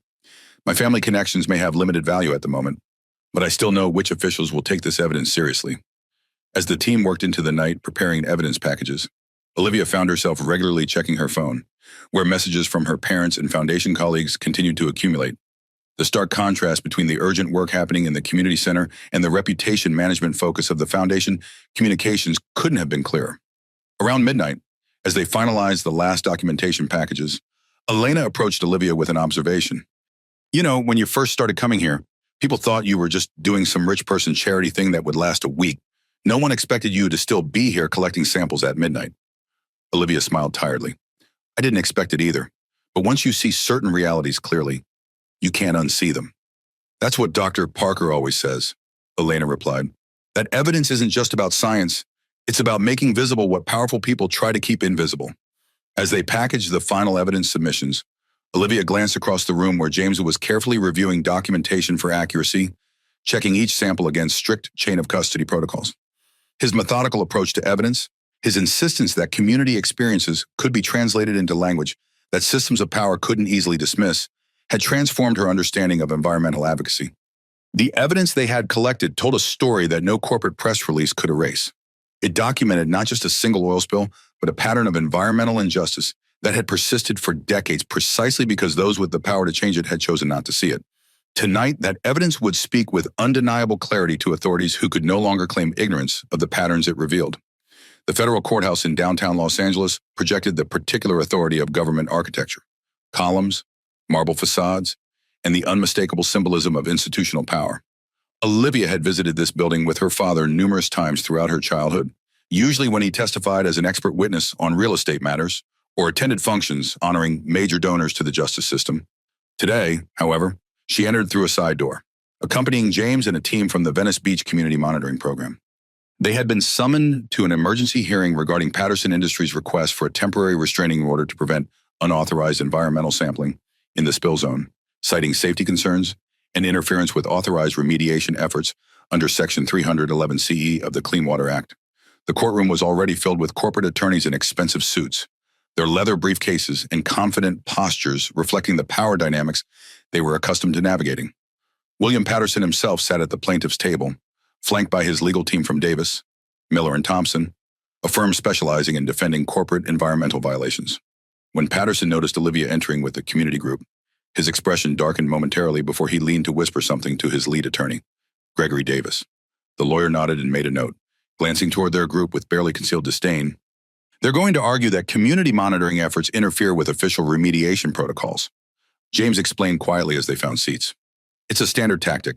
Claim that independent documentation creates safety hazards or disrupts authorized cleanup activities under Section 311JE4B of the Clean Water Act. The judge, an older woman with silver hair and penetrating eyes, entered the courtroom. All rise for the Honorable Judge Victoria Montgomery, presiding. After preliminary introductions, Davis stood to present their motion.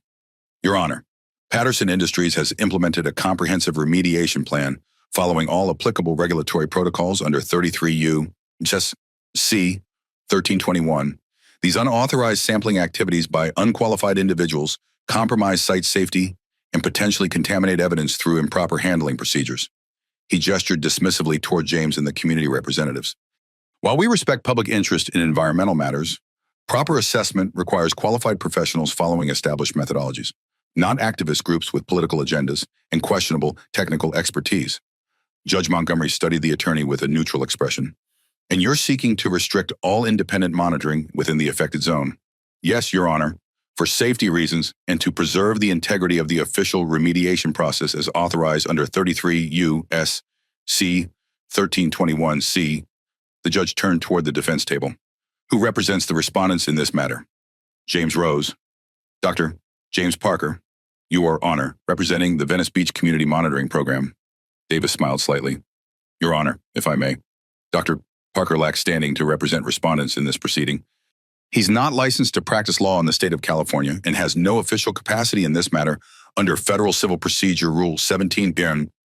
Judge Montgomery turned toward James. Counselor raises a valid point. Dr. Parker, what is your capacity here? The moment had arrived. James reached into his jacket and removed his official credentials. Your Honor, I am Special Investigator James Parker with the Environmental Protection Agency's Environmental Justice Division, operating under Executive Order 12898 and 42 U.S.C. 7601A1. I have been conducting an authorized federal investigation into patterns of environmental violations affecting coastal communities in Los Angeles County under federal case file EJ 23-847. A murmur rippled through the courtroom. William Patterson straightened in his chair, his expression shifting from confidence to concern as he whispered urgently to his attorneys. James continued, his voice steady. The Venice Beach Community Monitoring Program operates under official EPA community science protocols established under 40 CFR 25.4, with all sampling conducted according to federal evidence collection standards outlined in EPA Field Operations Manual, Section 11.4. This program has federal authorization through the Environmental Justice Community Participation Initiative under U.S. Code Title 42, Section 4321. He placed his credentials on the table where they were clearly visible. Additionally, I am accompanied by EPA legal counsel Sarah Mitchell, who will address the jurisdictional questions raised by the plaintiff. A professional woman in a conservative suit stood from the gallery and approached the defense table, presenting her credentials to the court clerk. Judge Montgomery studied the credentials carefully. Ms. Mitchell, please explain the EPA's interest in this proceeding. Your Honor, the Environmental Protection Agency has been conducting an investigation under case file EJ 23-847 into potential violations of the Clean Water Act, 33 U.S.C. 1251 ETIECQ, Resource Conservation and Recovery, Active 42 S.C. 6901 ET1CQ, and Safe Drinking Water Act 42, yes, C. 300F et sec, by Patterson Industries. The Community Monitoring Program operates under federal authorization as part of this investigation, with all evidence collection protocols meeting federal standards for potential criminal proceedings under 33 U.S.C. 1319C. The Patterson legal team huddled in urgent consultation, clearly unprepared for the revelation that what they had dismissed as amateur activism was actually part of a formal federal investigation with potential criminal implications. Sarah Mitchell continued. Furthermore, Your Honor, Patterson Industries' motion constitutes potential obstruction of a federal investigation. Restricting EPA-authorized evidence collection would violate multiple federal statutes, including 18 U.S.C. 1505 regarding obstruction of proceedings and 18 U.S.C.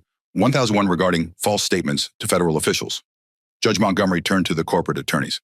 Counselor, did your client inform you that they were attempting to restrict an ongoing federal investigation? Davis looked distinctly uncomfortable. Your Honor, we were informed that these were unauthorized activist activities, not an official federal investigation operating under Executive Order 898. James stepped forward again. Your Honor, if I may, I'd like to submit documentation of our investigative findings thus far. These materials demonstrate the federal authorization of our monitoring activities and establish the legal basis for our continued evidence collection under 42 U.S.C. 7601A1. He presented a thick binder of documentation to the court clerk, who delivered it to the judge. As Judge Montgomery reviewed the materials, William Patterson conferred frantically with his legal team, their previously confident demeanor replaced by obvious concern. After several minutes of review, the judge looked up. This documentation indicates potential criminal violations of federal environmental statutes under 33 U.S.C. 1319 C1, with evidence collected under proper chain of custody protocols that meet all federal standards for admissibility. Mr. Davis, she addressed Patterson's attorney, your client's motion appears to be an attempt to interfere with authorized federal evidence collection under an ongoing criminal investigation. She continued, her tone sharpening. I'm denying the motion for a temporary restraining order. Furthermore, I'm ordering Patterson Industries to provide full access to all affected areas for continued monitoring and evidence collection by EPA-authorized personnel. Any interference with these activities will be considered obstruction of a federal investigation under 18 U.S.C. 1505. William Patterson's face had gone pale with anger and apprehension. The power dynamic had shifted completely. His attempt to control the narrative through legal maneuvering had instead exposed his company to increased scrutiny and potential criminal liability under multiple federal statutes. As the hearing concluded, Olivia watched James gather his materials with the calm efficiency that had initially drawn her attention at the beach cleanup. The environmental scientist she had first dismissed as an activist troublemaker had revealed himself as a federal investigator with the authority to hold even the most powerful corporations accountable under federal law. You never mentioned your official capacity, she said quietly as they exited the courtroom. The investigation required maintaining a low profile. James explained. Corporate environmental violations often disappear when officials arrive with badges. The community monitoring program allowed us to document patterns that would have been obscured by advance notice. And now the evidence speaks for itself, James replied, watching as Patterson and his legal team departed in obvious disarray. And it tells a story they can no longer control through press releases or legal maneuvers. As they walked down the courthouse steps, Olivia realized that the authority reveal had changed more than just the legal dynamics. It had shifted her own understanding of power, from the institutional authority her family had always wielded to the evidence-based authority that could challenge even the most entrenched corporate interests when properly documented and presented through appropriate legal channels. The real power wasn't in family names or financial influence, but in methodically documented truth that even the most expensive legal teams couldn't easily dismiss when presented under federal evidence standards. The Harrison family estate in Pacific Palisades occupied 3 manicured acres overlooking the ocean. Olivia had grown up in this modernist mansion, surrounded by expensive art and carefully cultivated gardens designed to showcase the family's wealth and taste. Today, as her car approached the gated entrance, the estate felt strangely foreign, a museum of privilege she had once inhabited without question. The security guard recognized her immediately, though his greeting carried a new uncertainty that reflected her changed status within the family hierarchy. In the grand living room with its panoramic ocean views, Richard and Elizabeth Harrison waited with the stiff formality typically reserved for business negotiations rather than family conversations. Also present were Martin Brooks, the family attorney, and Thomas Bradford, a longtime family associate and CEO of Bradford Chemical, another company implicated in James's environmental investigation under case file EJ 23-847. Elizabeth began, her voice carrying practiced concern. We're relieved you agreed to this meeting. Your father and I have been extremely worried about your recent associations. Richard Harrison stood near the fireplace, studying his daughter with the calculating assessment he typically directed at business adversaries. Your involvement with this EPA investigation has created an untenable situation for this family and our business relationships, particularly since you failed to disclose Dr. Parker's official capacity, Martin Brooks added. That information would have allowed the foundation to position itself appropriately before public disclosure of the investigation under case file EJ 23-847. Olivia remained standing, declining the offered seat that would have placed her physically lower than the others. I wasn't aware of James's EPA role until recently, but his official status doesn't change the environmental violations that Patterson Industries committed, or the Foundation's ethical obligations regarding those violations. Ethics exist within practical contexts. Olivia, Richard countered. The Foundation operates in a business ecosystem where relationships and reputations matter. Your public alignment with an investigation targeting our associates has damaged decades of carefully cultivated connections. Thomas Bradford leaned forward, his corporate demeanor firmly in place, despite the personal setting. Olivia, I've known you since you were a child. We all understand youthful idealism, but these environmental justice crusades rarely consider the economic complexities involved. Patterson Industries employs 3,847 people whose livelihoods are now threatened by this federal witch hunt, along with the health of 4,731 people whose communities have been contaminated, Olivia replied evenly, citing precise numbers from the Community Health Impact Assessment. The evidence shows this wasn't an accident, but a calculated risk based on maintenance deferrals that prioritize profit over safety. The correlation between maintenance spending reductions and executive bonuses is 0. 873, statistically significant at P0/1. Elizabeth Harrison sighed with theatrical patience. Darling, these are complex regulatory matters that you've been exposed to through a very particular lens. Dr. Parker and his associates have a specific agenda that doesn't account for broader economic considerations. Their agenda is enforcing existing environmental laws. Olivia countered, laws that Patterson Industries and Bradford Chemical have systematically violated while using philanthropic activities to maintain public images as responsible corporate citizens. Your own company, Mr. Bradford, has exceeded benzene discharge limits by factors ranging from 17.3 to 43.7 at your Venice facility on 37 separate occasions over the past 3 years. Bradford's practiced smile tightened. The Harrison Foundation has benefited significantly from our corporate partnerships. Your father's investment portfolio likewise includes substantial holdings in companies now targeted by these politically motivated investigations. The implicit threat wasn't lost on Olivia. Her family's wealth was deeply entangled with the very corporate entities being investigated, a reality that had never troubled her until she witnessed the human consequences of those entanglements. We've arranged a solution, Richard announced, his tone shifting to business resolution mode. The Foundation will issue a statement expressing concern about environmental impacts while emphasizing the importance of due process and presumption of innocence. You will take a sabbatical, 6 months in Europe. Perhaps, while this situation resolves through appropriate legal channels. Martin Brooks nodded approvingly. This approach allows the Foundation to maintain neutrality while creating appropriate distance between the Harrison name and ongoing investigations. Your trust fund access would be restored, with the understanding that public comments about these matters would cease immediately. The offer was presented as generous reconciliation, but Olivia recognized the actual transaction being proposed financial security in exchange for silence and complicity. And if I decline this arrangement, she asked quietly, Richard's expression hardened, then we would need to formally separate your personal activities from Harrison family interests. Your trust fund would remain restricted indefinitely. The Foundation would issue a statement clarifying that your involvement with the EPA investigation represents your individual views rather than organizational positions. You would be cut off, Elizabeth stated bluntly, dropping the concerned mother pretense. Financially, socially, professionally. Is that really the hill you want to die on? Olivia, environmental justice for communities you barely knew existed a month ago. The calculation was clear. Her parents believed her principles would crumble when confronted with the actual cost of maintaining them. A month ago, they would have been right. The Olivia who had hosted beach cleanups for society photographers would have quickly accepted the face-saving compromise. I've seen children hospitalized because Patterson Industries calculated that potential regulatory fines were cheaper than proper maintenance, Olivia said quietly. I've documented contamination patterns that perfectly align with race and income demographics across coastal communities. Correlation coefficient, 0.967, P0. 1.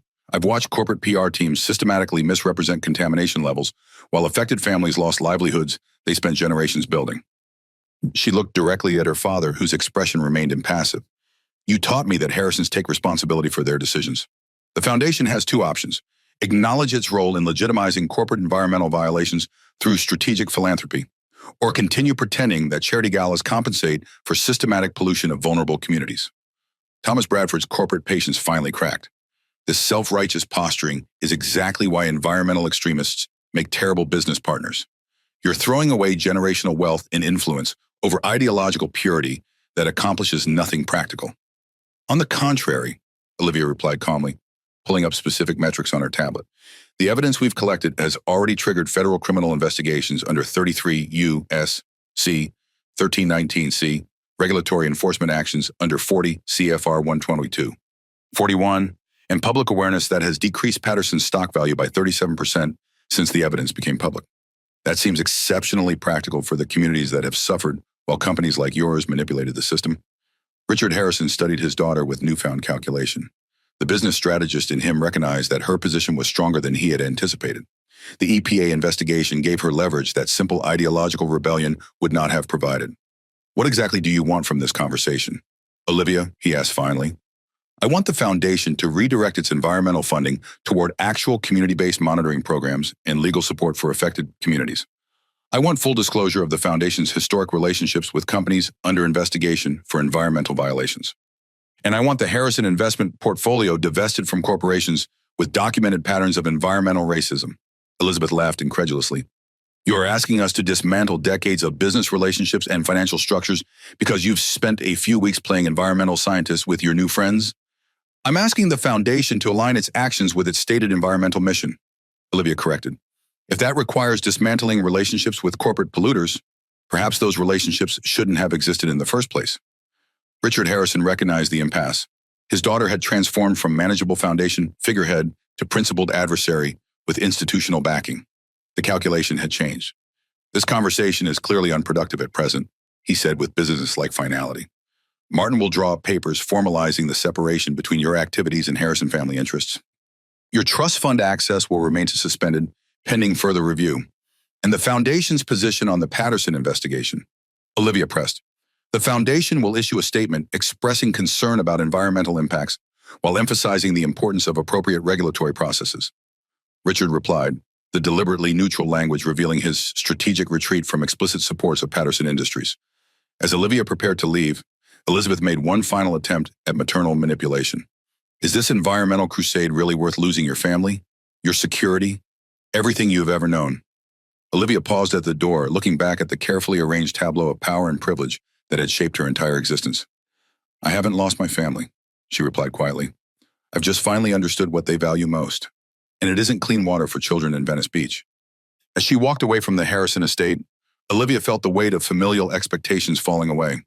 The path forward was uncertain and undoubtedly difficult, but for the first time, it was authentically hers, grounded in evidence rather than inheritance, in documented truth rather than comfortable illusions. The community center buzzed with unprecedented activity. What had begun as a local monitoring program had transformed into the operational headquarters for a federal environmental justice case that was rapidly gaining national attention. Wall-mounted displays showed real-time updates from monitoring stations across the affected coastline, with contamination levels clearly displayed alongside federal safety thresholds, making the violations impossible to ignore. James coordinated with EPA colleagues while community volunteers organized evidence for federal prosecutors.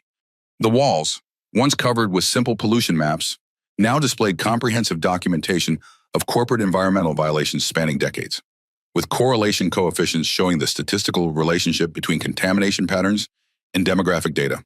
Olivia entered carrying coffee for the team, her designer wardrobe long since replaced by practical clothing suitable for fieldwork. The transition from foundation figurehead to environmental justice advocate had been completed not just internally, but in her external presentation as well. Patterson Industries just issued another press statement, Diego announced, tablet in hand. They're claiming the federal investigation is politically motivated and based on fundamentally flawed methodology that fails to meet scientific standards under 40 CFR 136. James barely looked up from the evidence files he was organizing. Standard corporate defense playbook. Attack the process rather than addressing the actual violations. Their attorneys will focus on procedural technicalities rather than the 237 ppm benzene levels we've documented. They've also announced a $2 million coastal community support fund with a glossy website featuring cleanup photos and statements about corporate responsibility. Elena added with evident disgust. The website claims they have already remediated 87% of affected areas, which directly contradicts our monitoring data showing 73% of the coastline still exceeds federal safety standards. Damage control philanthropy, Olivia observed. Create the appearance of voluntary generosity to distract from mandatory legal accountability under 33 U.S.C. 1321. Her phone buzzed with an incoming call from Nancy Wilson, her former assistant at the foundation. Olivia had maintained contact with Nancy, who had become an unexpected ally, quietly sharing information about the foundation's internal discussions regarding the Patterson investigation. Nancy, what's happening? Olivia asked, stepping outside for privacy. Your father just called an emergency board meeting. The federal prosecutors have issued subpoenas under 18 U.S.C. 3486 for foundation communications with Patterson Industries going back 5 years. Martin Brooks is advising full cooperation to avoid obstruction charges under 18 U.S.C. 1505. This development represented a significant escalation. The investigation had expanded beyond Patterson's direct environmental violations to examine the network of institutional relationships that had enabled those violations to continue unchallenged for years. How's my father handling it? Olivia asked, calculating his options, as always. The Foundation's legal team is preparing document packages showing that all relationships with Patterson Industries were conducted through proper channels. But there's concern about certain board communications that might suggest awareness of potential violations before they became public. After ending the call, Olivia rejoined the team inside, sharing the latest development. James nodded thoughtfully, unsurprised by the expansion of the investigation. Environmental crimes rarely exist in isolation, he explained, referencing the statistical network analysis displayed on his tablet. They persist because entire systems of institutional relationships provide cover and legitimacy. The Harrison Foundation's relationship with Patterson Industries is part of that enabling structure, with a network centrality coefficient of 0.73 in our analysis. Will my father face legal exposure? Olivia asked. The personal implications of the investigation suddenly concrete. That depends on what the documents reveal about the Foundation's knowledge of violations before they became public. James replied carefully. If there's evidence of deliberate cover-up or facilitation, yes. If it's merely institutional proximity without explicit knowledge of specific violations, probably not. The prosecutors will be looking for mens rea under 18 U.S.C. 1001. Their conversation was interrupted by Sarah Mitchell, the EPA legal counsel who had appeared at the courthouse hearing. She entered carrying a thick folder of documents, her expression serious but satisfied. The federal judge just approved our request for a comprehensive preservation order under Rule 65 of the Federal Rules of Civil Procedure, she announced. Patterson Industries, Bradford Chemical, and 15 other companies are now legally prohibited from destroying or altering any documents related to coastal operations, maintenance decisions, or environmental compliance for the past decade. James nodded with approval. That prevents the usual corporate strategy of document retention policies that mysteriously eliminate problematic evidence during investigations. Additionally, Mitchell continued, the judge has authorized expanded community monitoring protocols under federal oversight pursuant to 40 CFR 25.4. This means the Venice Beach program now has official status in collecting evidence for potential criminal proceedings under 33 Whistleblower 1319C. This represented a significant victory. Formal recognition that community-based environmental science could generate legally admissible evidence for enforcement actions against powerful corporate interests. As the team processed this development, Elena approached with her phone displaying a social media feed. The video of Mr. Patterson claiming minimal environmental impact has gone viral, side by side with our documentation of the actual contamination. Over 547,000 views since this morning, with 87,392 shares and counting, Diego added excitedly. And major news networks are finally covering the environmental justice aspects, not just the spill itself, They're interviewing people from our neighborhood about the health impacts and showing our contamination maps with the demographic overlays. The media narrative was indeed shifting dramatically. What Patterson Industries had initially framed as an unfortunate incident with limited environmental impact was now being described as potential environmental crimes with systematic community health consequences on national broadcasts. Olivia's phone buzzed with an email notification from a journalist at the Los Angeles Times requesting an interview about her transition from Harrison Foundation director to environmental justice advocate. The subject line read, Harrison Harris turns whistleblower against corporate polluters. The characterization wasn't entirely accurate, but it captured the public interest angle that was helping bring attention to the underlying environmental justice issues. Olivia showed the email to James, seeking his perspective. Personal narratives can amplify environmental justice messages in ways technical evidence alone cannot, he observed. Your story creates an access point for audiences who might otherwise ignore community contamination issues. But it also risks centering the story on individual drama rather than systemic problems, Olivia countered. Then shape the narrative deliberately, James suggested. Use the platform to redirect attention to the communities most affected and the evidence that demands accountability under federal law. As they discussed strategy, Sarah Mitchell approached with breaking news.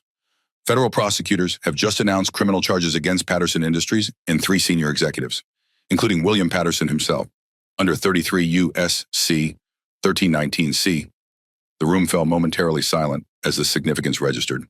Criminal charges against corporate executives for environmental violations were exceedingly rare, typically replaced by corporate fines that companies simply absorbed as business expenses. What are the specific charges, James asked.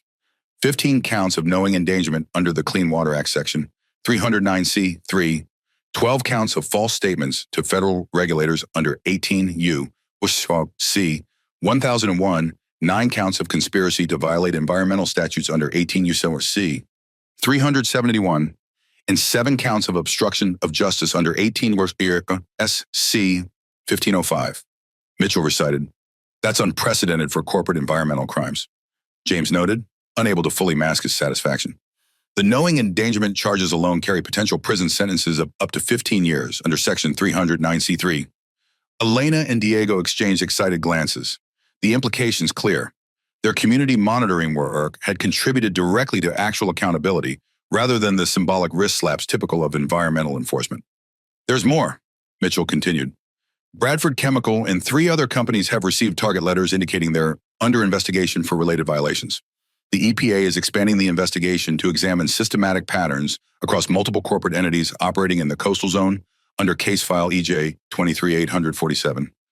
Olivia thought about Thomas Bradford sitting in her parents' living room days earlier, confidently dismissing environmental extremism while his company faced potential criminal investigation for benzene discharges at 43 being twice 7 times the legal limit. The power dynamics were shifting in ways that would have seemed impossible when she first encountered James at the Manhattan Beach charity event. As media requests continued flooding in and federal investigators coordinated with their community monitoring data, Olivia found herself reflecting on the journey that had brought her here.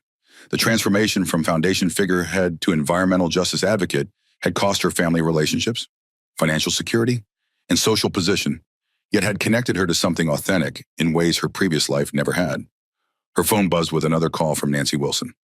Olivia, your father has just announced an independent review of all foundation environmental grants and corporate partnerships. He's bringing in outside experts to evaluate alignment between stated environmental mission and actual funding patterns. This represented a significant shift in the Harrison Foundation's approach, not a complete transformation, but a defensive adaptation that might nevertheless produce meaningful change in its environmental funding priorities. He's protecting the foundation's reputation, Olivia observed. Yes, Nancy agreed, but sometimes the right things happen for calculated reasons. Isn't that still progress? As Olivia considered this question, she watched James organizing community members for the next phase of evidence collection. Perhaps systemic change rarely came from pure motives. Perhaps it emerged from the complex intersection of public pressure, legal accountability, and institutional self-preservation. The evidence they had methodically collected was finally speaking with a voice too powerful to ignore, forcing responses from systems that had long maintained convenient blindness to environmental injustice. That was progress, regardless of motivation. The federal courthouse was packed beyond capacity on the morning of the Patterson Industries preliminary hearing. Media representatives crowded the hallways, while environmental activists and corporate observers competed for limited public seating. The case had become a flashpoint in the national conversation about environmental justice, with hashtag Patterson pollution and hashtag Justice for Venice trending across social media platforms. Inside the courtroom, the contrast between the prosecution and defense tables told its own story about power and resources in environmental litigation. The federal prosecutors were flanked by EPA investigators, including James, with community representatives, including Elena and Diego, seated nearby as key witnesses. Across the aisle, Patterson Industries had assembled an imposing array of corporate attorneys from 3 top-tier firms, environmental consultants with impressive credentials, and expert witnesses, all representing the considerable resources available to defendants with billions in market capitalization. Olivia sat in the public gallery, having declined the prosecutor's invitation to join their table. Her presence in the case was complicated, part witness, part whistleblower, part former insider with knowledge of corporate philanthropic relationships that had helped shield Patterson from accountability. Judge Victoria Montgomery entered, her expression revealing nothing as she surveyed the crowded courtroom. These proceedings will maintain proper decorum despite public interest, she announced firmly. This court's purpose is evaluating evidence according to applicable law, not providing a forum for either environmental activism or corporate public relations. The lead federal prosecutor, Michael Chen, presented the government's case methodically. Building on the evidence, James and the community monitoring program had collected over months of careful documentation. Your Honor, the United States will demonstrate that Patterson Industries knowingly endangered public health through deliberate neglect of critical safety systems, systematically misrepresented contamination levels following the coastal spill, and obstructed regulatory oversight through false statements to federal officials under 18 SC 1001. Chen displayed the first evidence exhibit, internal Patterson Industries maintenance deferral approvals showing explicit cost calculations comparing potential regulatory fines under 33 U.S.C. 1319 generated against proper maintenance expenses. This document, authenticated by whistleblowers from Patterson's own environmental compliance department, demonstrates that senior executives, including William Patterson himself, approved deferring critical safety maintenance despite explicit warnings about potential catastrophic failure risks.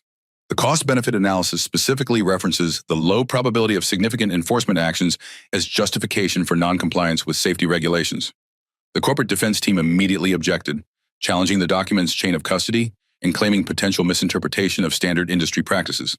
Judge Montgomery overruled the objection after reviewing the authentication documentation James had meticulously prepared, according to Federal Evidence Protocol 11.1. 4. As the hearing proceeded, Chen methodically presented evidence that systematically dismantled Patterson Industries' public narratives about the spill. Water and soil samples collected by the Community Monitoring Program demonstrated benzene concentrations of 237 ppm, chromium levels of 87 GBOL, and petroleum hydrocarbon contamination far exceeding what the company had reported to regulatory authorities. Testimony from EPA scientists confirmed the validity of the community-collected evidence, establishing that Patterson had knowingly misrepresented environmental impacts in public statements and regulatory filings. The most compelling testimony came from community members themselves. Diego Ramirez presented the scientific monitoring data he had helped collect, displaying a poise and technical knowledge that belied his 17 years. His presentation included detailed chromatography analyses of water samples showing exact chemical fingerprints that matched Patterson's facility outputs. Elena testified about documented health impacts in the Venice Beach community, presenting evidence connecting respiratory hospitalizations directly to air quality changes following the spill.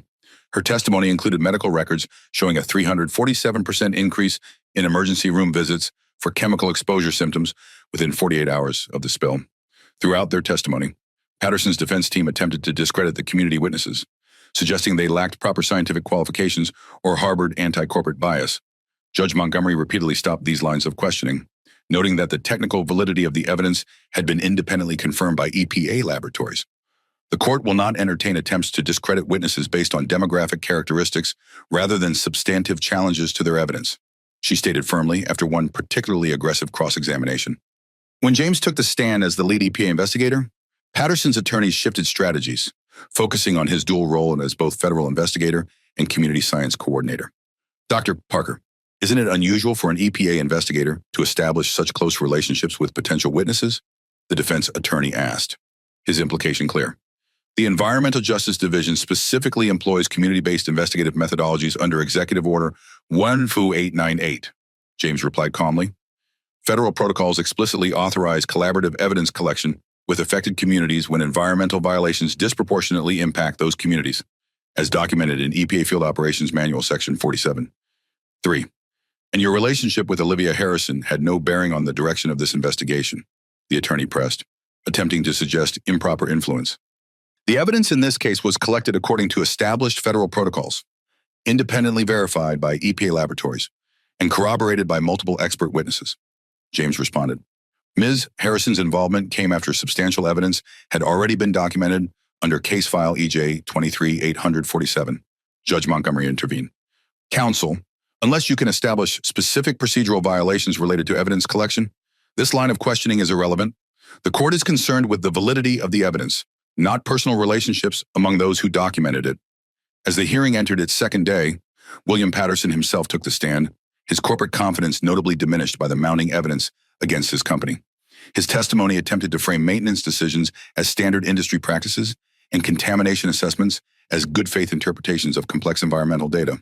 Under cross-examination, however, Prosecutor Chen methodically contrasted Patterson's public statements about minimal environmental impact with internal communications, acknowledging significant contamination extending beyond initial assessment zones.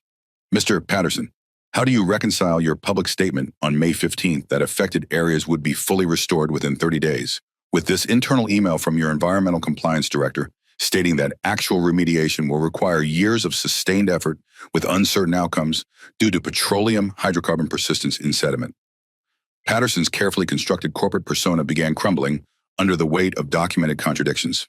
His attempts to explain the discrepancies as different contexts requiring different communication approaches only highlighted the systematic deception underlying his company's public response. By the hearing's conclusion, Judge Montgomery's decision was unequivocal. Based on the evidence presented, this court finds sufficient probable cause to proceed with all criminal charges against Patterson Industries and the named executive defendants. The evidence establishes a prima facie case of knowing endangerment, false statements to federal officials, conspiracy to violate environmental statutes, and obstruction of justice. She continued, her tone leaving no room for equivocation. Furthermore, this court denies the defendant's motion to dismiss the community-collected evidence. The documentation protocols employed by the Venice Beach Community Monitoring Program meet federal standards for evidence, admissibility under Federal Rules of Evidence 702 and 703, and their findings have been independently verified by EPA laboratories. As the courtroom absorbed the ruling, Olivia caught James's eye across the room. The methodical evidence collection that had begun with water samples on Manhattan Beach months earlier had transformed into a federal case that might finally bring genuine accountability for environmental crimes that had long been treated as mere regulatory infractions. The legal process was far from complete, with months of proceedings ahead, but Judge Montgomery's ruling had established a crucial precedent.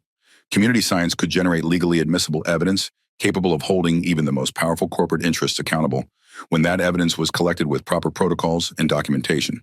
For the Venice Beach community, this represented more than legal validation. It was a recognition that their experiences, when properly documented, could speak with authority that even the most expensive corporate legal teams couldn't easily dismiss. 6 months after Judge Montgomery's ruling, the transformation along Venice Beach was both visible and invisible. The most obvious changes could be seen in the physical environment. Cleanup efforts had removed the surface evidence of contamination, while new monitoring stations along the shoreline provided continuous data on water quality conditions. Less visible but equally significant were the institutional changes affecting how environmental decisions were made. The Venice Beach Community Environmental Council, formalized with federal recognition and funding, now participated directly in regulatory oversight of coastal operations. Industries operating in the area were required to provide real-time emissions data to a public dashboard that community members had helped design and now monitored daily. At the community center that had served as headquarters during the crisis, Elena Ramirez led a weekend training session for residents from neighboring coastal communities seeking to establish their own monitoring programs. The walls displayed framed documentation from the Patterson case, visual reminders of how methodical evidence collection had translated into concrete accountability. The most important lesson, Elena explained to the gathered attendees, is establishing proper documentation protocols from the beginning. Evidence that doesn't maintain chain of custody under Federal Evidence Protocol 4 won't hold up when challenged by corporate legal teams with unlimited resources.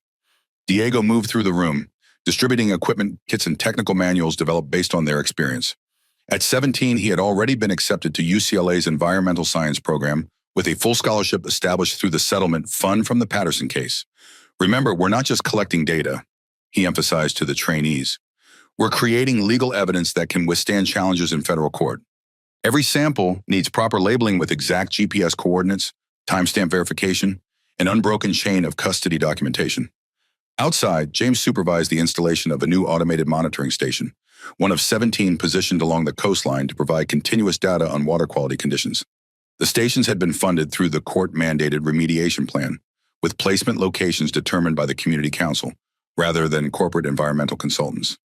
The system uploads data every 15 minutes to a public dashboard, he explained to Olivia as they observed the installation. If contamination levels exceed federal thresholds, automatic alerts go directly to regulatory authorities and community representatives simultaneously. No more selective disclosure or delayed reporting. Olivia nodded, appreciating how the system addressed the information asymmetries that had previously allowed companies to control environmental narratives. Has the real-time monitoring affected corporate behavior? Dramatically, James confirmed, referencing data on his tablet. Discharge events during nighttime hours or weekend periods, previously common when companies knew inspectors weren't monitoring, have decreased by 89% since implementation. The correlation between monitoring transparency and regulatory compliance is 0.943, statistically significant at P0.1. They walked along the shoreline where families had returned to enjoy the beach. Children played in waters that community-verified data confirmed met safety standards. Local fishermen had cautiously resumed operations in areas where contamination levels had sufficiently decreased, though full ecosystem recovery would require years of continued monitoring and remediation. Mr. Ramirez approached them, his weathered face reflecting both the challenges his community had faced and the progress they had achieved. Dr. Parker, Ms. Harrison, the council approved the revised remediation plan this morning. The expanded monitoring will include quarterly seafood tissue sampling to track bioaccumulation patterns in species critical to local fishing families. This represented another victory for community oversight. Expansion of monitoring beyond water quality to include potential food chain impacts that particularly affected local fishing families. And the health impact assessment, James inquired. Starting next week, the federal funding will support comprehensive tracking of respiratory and dermatological conditions potentially linked to contamination exposure. Everyone who registers will receive free medical monitoring for 5 years, with data feeding directly into the federal case. These measures, funded through the Patterson settlement but administered through community-based organizations, represented a fundamental shift in how environmental remediation addressed human impacts rather than merely physical contamination. As they continued walking, they encountered a corporate representative from Pacific Coast Industries, one of several companies that had rapidly implemented enhanced environmental protocols following the Patterson prosecution. The woman approached respectfully, rather than defensively, a subtle but significant shift in how corporate entities engage with community representatives. Dr. Parker, Ms. Harrison, our compliance team has completed the enhanced filtration installation ahead of schedule. We'd like to invite the community monitoring team to verify operations before we begin phased restart. James nodded. I'll have a verification team on site tomorrow morning. After the representative departed, Olivia remarked on the change dynamic. 6 months ago, that would have been a corporate legal team threatening litigation over interference with business operations, rather than inviting verification. The Patterson prosecution changed the risk calculation, James explained. Companies realized that environmental violations could result in criminal charges against executives under 3309C, 1319C, not just corporate fines. When personal accountability enters the equation, compliance suddenly becomes priority rather than obstruction. As sunset approached, community members gathered for a weekly meeting to review monitoring data and discuss ongoing remediation priorities. The process represented environmental democracy in action, technical information presented in accessible formats, with community perspectives integrated directly into decision-making rather than filtered through corporate or regulatory intermediaries. Watching Elena confidently present water quality trend data to the assembled residents, Olivia reflected on how fundamentally the power dynamics had shifted. Environmental decisions affecting this community were no longer made exclusively in corporate boardrooms or regulatory offices, but through collaborative processes that recognized local expertise and prioritized community well-being alongside technical considerations. The transformation wasn't complete. Corporate influence remained powerful. Regulatory enforcement still faced resource limitations, and full environmental restoration would require sustained effort over years. But the systematic exclusion that had previously characterized environmental decision-making had given way to meaningful participation backed by legal authority and technical capacity. That represented progress that went beyond surface cleanup to address the deeper patterns of environmental injustice that had motivated their work from the beginning. Olivia's apartment in Venice Beach bore little resemblance to her former Malibu penthouse. The modest two-bedroom unit occupied the second floor of a colorfully painted building within walking distance of the community center. Mismatched furniture acquired from thrift stores replaced designer pieces, while the walls displayed framed maps documenting contamination patterns rather than expensive art. The transition had been neither easy nor linear. After her confrontation with her family, Richard Harrison had followed through on his threat to restrict her trust fund access. The cushion of financial security she had taken for granted her entire life had vanished overnight, forcing practical reconsiderations of everything from housing to transportation to daily expenses. She had sold her Tesla, using the proceeds to establish an environmental justice legal fund that provided representation for community members affected by corporate pollution. Her designer wardrobe had been similarly liquidated, with proceeds funding scientific equipment for the monitoring program. These choices had initially carried a performative quality, visible sacrifices that helped reconcile her privileged background with her new environmental justice advocacy. Over time, however, the simplified lifestyle had become genuinely comfortable, aligning her external circumstances with evolving internal values in ways that felt increasingly authentic. On this particular morning, Olivia sat at her small kitchen table reviewing applications for the community science scholarship program she had established with her remaining personal funds.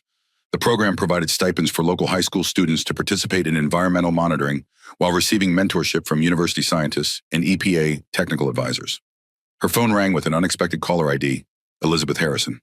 Contact with her parents had been minimal since the family confrontation, limited primarily to terse exchanges through attorneys regarding financial matters. Mother, Olivia answered, her tone neutral but not hostile. This is unexpected. Is that any way to greet your mother after 3 months of silence? Elizabeth replied, her voice carrying its familiar blend of entitlement and practiced concern. The silence has been mutual, Olivia observed. What can I help you with? There was a pause before Elizabeth continued. Your father and I have been following the Patterson case in the media.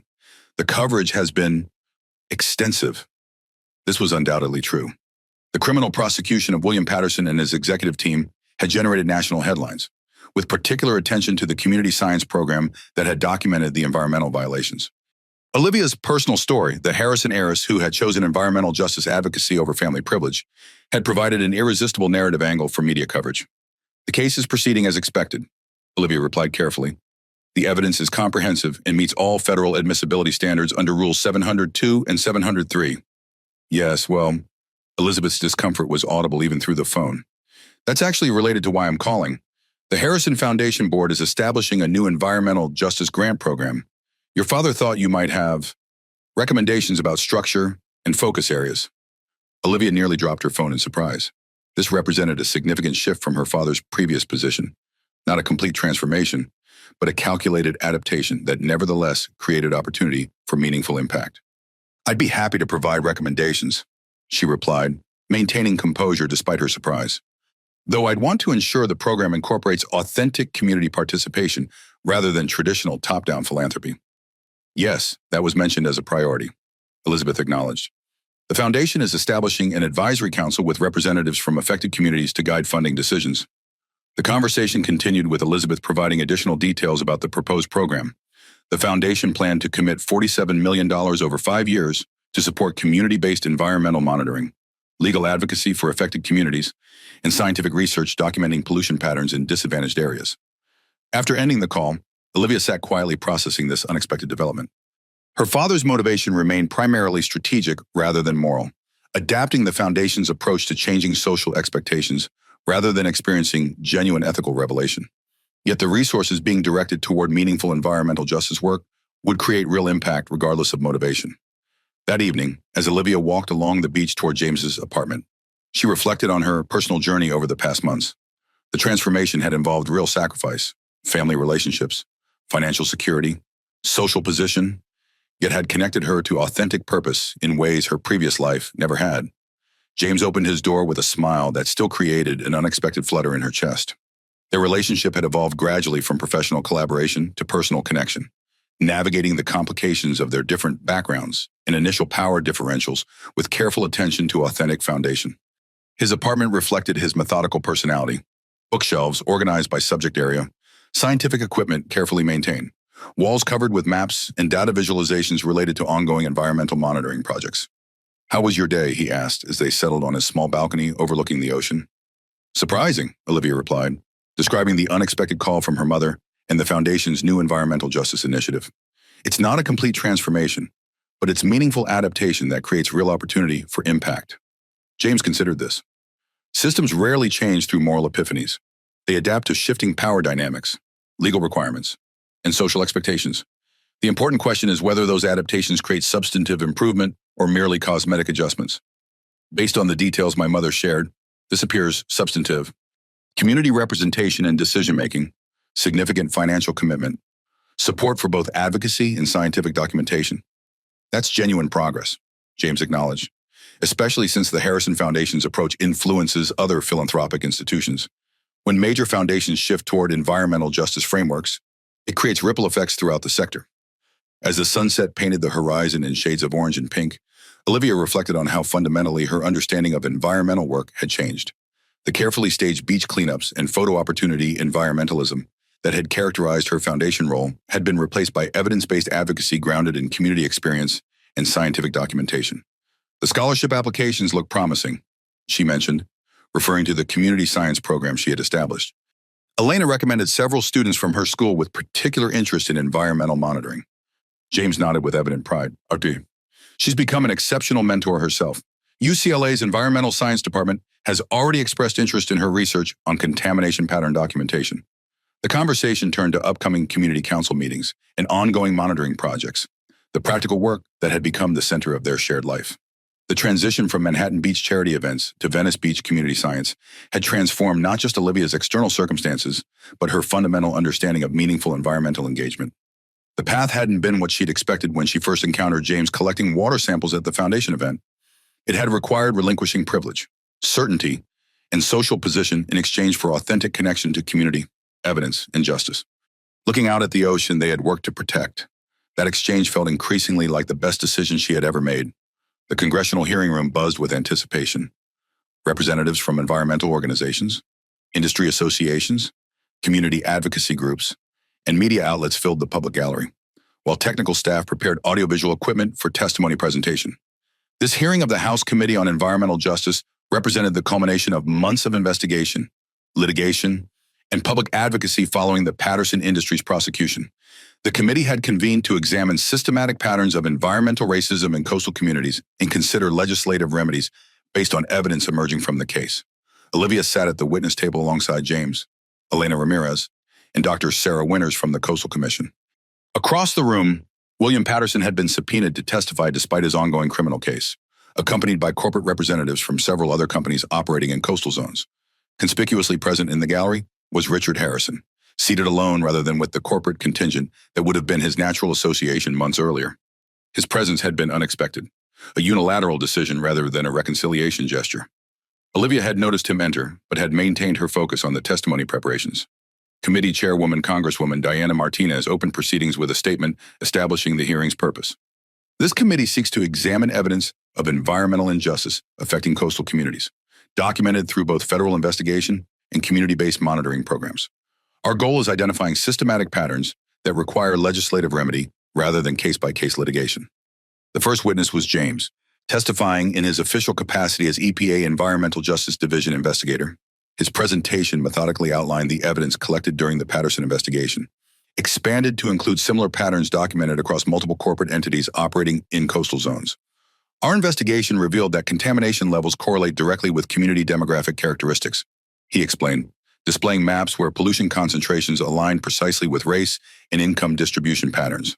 In 87% of documented cases, regulatory enforcement varies inversely with community median income and proportionally with percentage of non-white residents, with a correlation coefficient of 0.967, statistically significant at p0.1. Committee members questioned James about the specific enforcement disparities, with particular attention to the evidence collection methodologies that had made the Patterson prosecution possible.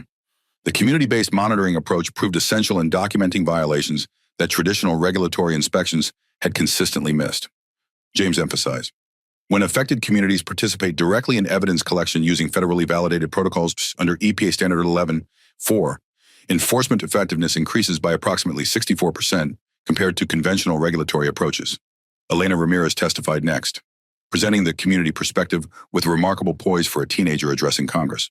Her testimony focused on the health impacts experienced by Venice Beach residents and the systematic dismissal of their concerns by both corporate representatives and regulatory authorities.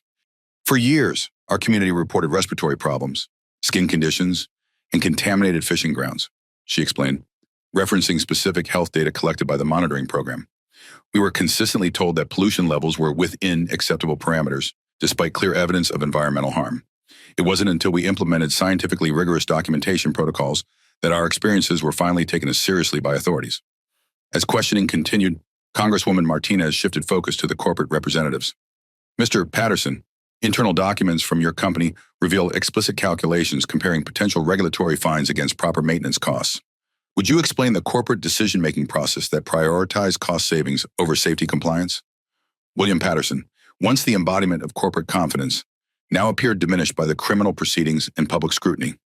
Our company, like all businesses, must balance multiple priorities including operational efficiency, shareholder value, and regulatory compliance under Section 311 of the Clean Water Act. That's not what I asked, Mr. Patterson, the Congresswoman pressed. I'm referring specifically to this document. She displayed the internal memo that had become central evidence in the criminal case, where your senior management explicitly acknowledges that deferring critical safety maintenance created significant environmental risk exposure deemed financially acceptable compared to maintenance costs. Patterson's corporate facade cracked further. Industry standard risk assessment procedures involve complex cost-benefit analyses that, the benefits being corporate profits and the costs being community health impacts, that your company systematically excluded from these analyses. Congresswoman Martinez interrupted. Is that accurate? Before Patterson could respond, another committee member directed attention to Olivia. Mr. Harrison, as someone who previously directed environmental philanthropy at a major foundation with connections to companies involved in these violations, what systemic factors enabled these patterns to persist unaddressed for decades? All eyes turned to Olivia, including her father's from the gallery. This was the moment where her unique perspective, bridging corporate philanthropy and environmental justice advocacy, could potentially shape legislative understanding of the deeper systemic issues. Environmental philanthropy often functions as reputation management rather than accountability mechanism. She began, her voice steady despite the stakes. Foundations like mine funded beach cleanups and educational programs, while systematically avoiding support for community-based monitoring or legal advocacy that might create accountability for corporate donors. She continued with unflinching clarity. This creates a circular system where corporate pollution generates profits, a portion of which funds environmental philanthropy that addresses symptoms rather than causes, creating an appearance of responsibility without actual accountability for ongoing violations. From the gallery, Richard Harrison watched his daughter with an expression that mixed discomfort with reluctant recognition. The systemic critique she articulated implicated the foundation he had built, yet its accuracy was difficult to deny given the evidence presented throughout the hearing. As questioning continued, William Patterson attempted to redirect blame, suggesting that regulatory frameworks were unclear and compliance expectations constantly shifting. His defense crumbled. However, when Congresswoman Martinez presented documentation showing his company had actively lobbied against environmental justice provisions in regulatory updates while publicly claiming commitment to community protection, Mr. Patterson, how do you reconcile your company's public statements about environmental stewardship with these lobbying expenditures specifically targeting environmental justice regulations? Patterson's response was halting. Corporate advocacy on regulatory matters represents standard industry practice for maintaining operational. Standard industry practice. Congresswoman Martinez repeated. Ms. Harrison, based on your experience, how pervasive is this disconnect between public environmental commitments and private regulatory obstruction? It's systematic rather than exceptional, Olivia replied. Many corporations maintain environmental foundations and issue sustainability reports while simultaneously funding lobbying efforts against environmental enforcement. The case before you isn't an isolated incident, but a window into standard business practices that prioritize profit over community health. As the hearing approached its conclusion, committee members outlined potential legislative responses including mandatory community monitoring provisions, enhanced criminal penalties for knowing environmental endangerment, and stricter disclosure requirements for corporate environmental lobbying. During the final recess, Olivia found herself face-to-face with her father in the corridor outside the hearing room. Richard Harrison's expression carried complexity beyond his usual calculating assessment. You were effective in there, he said finally, the closest approximation to approval he could manage under the circumstances. The evidence speaks for itself, Olivia replied. I just provided context. The Foundation Board approved the Environmental Justice Initiative, Richard continued. $47 million over 5 years, with community representation on the advisory council as you suggested. This represented significant progress, not a complete transformation of foundation practice, but a substantive adaptation that could create meaningful impact regardless of underlying motivation. That's good to hear, Olivia acknowledged. Community oversight will be essential for ensuring the funding addresses actual priorities rather than just creating positive publicity.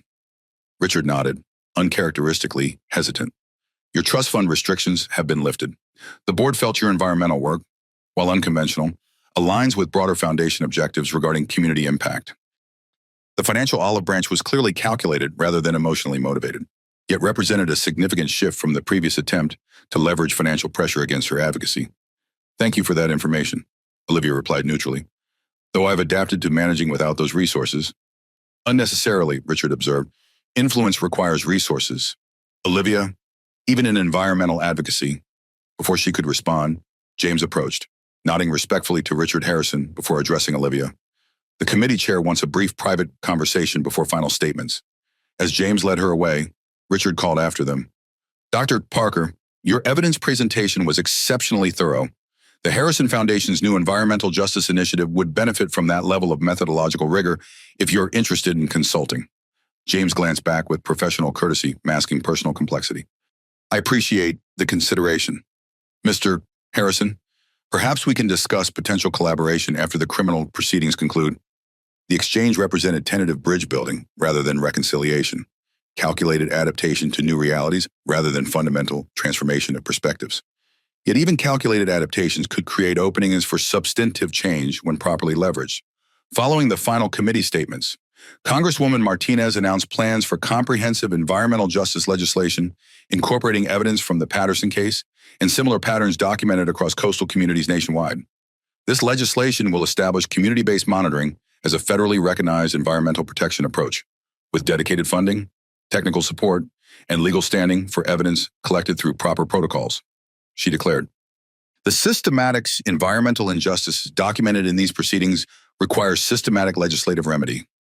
As they exited the hearing room, James and Olivia found themselves surrounded by community representatives from Venice Beach and similar coastal areas affected by environmental racism.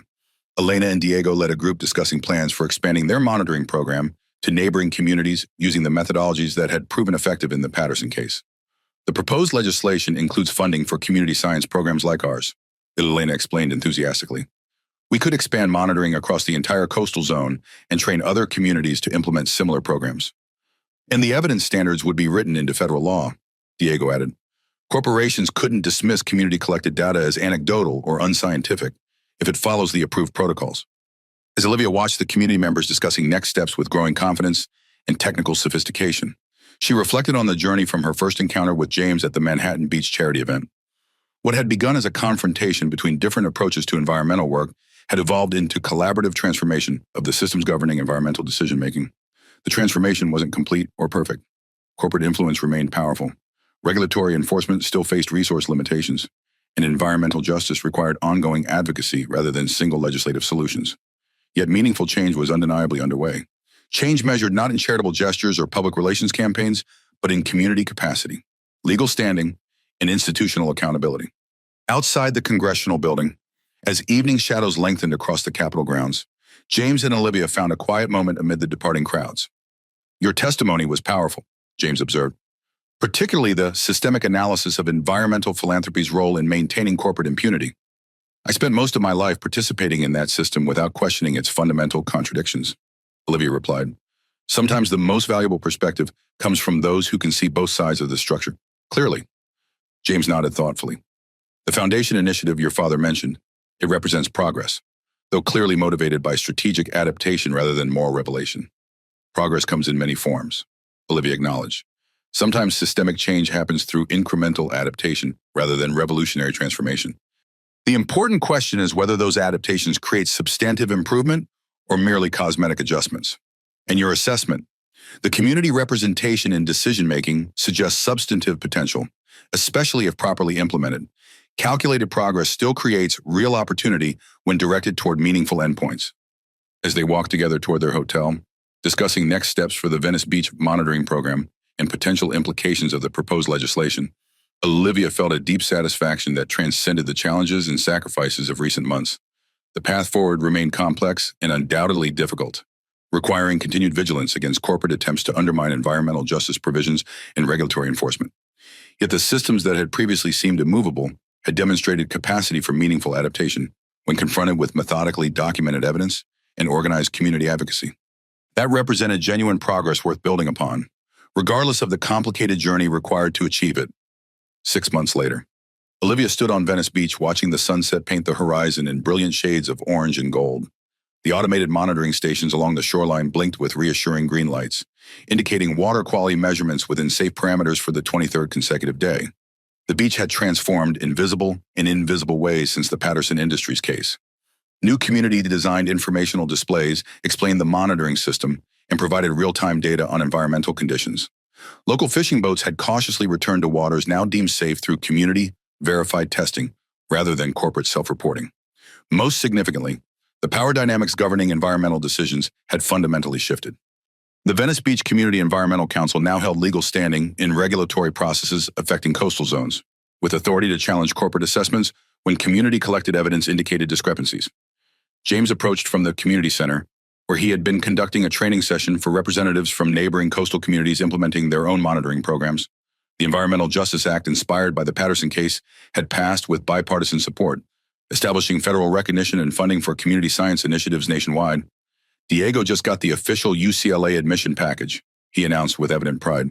"Full scholarship to the environmental science program, with a special commendation for his community research contributions." Olivia smiled, remembering the teenager who had first approached them during the oil spill crisis. His determination to document impacts on his community, transforming into scientific expertise that would eventually create new opportunities for environmental protection. As the last light faded from the horizon, James and Olivia walked along the shoreline where they had once collected evidence of corporate malfeasance.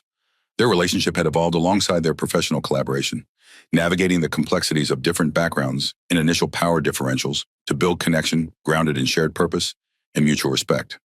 "Don't stare at me like that," James whispered, noticing Olivia's thoughtful gaze as they paused near the water's edge. "Like what?" she asked softly. "Like you're trying to memorize this moment." Olivia smiled, stepping closer. "Maybe I am." "Then kiss me," he said, his voice low and warm, "and break my focus." Their lips met as waves gently washed against the shore.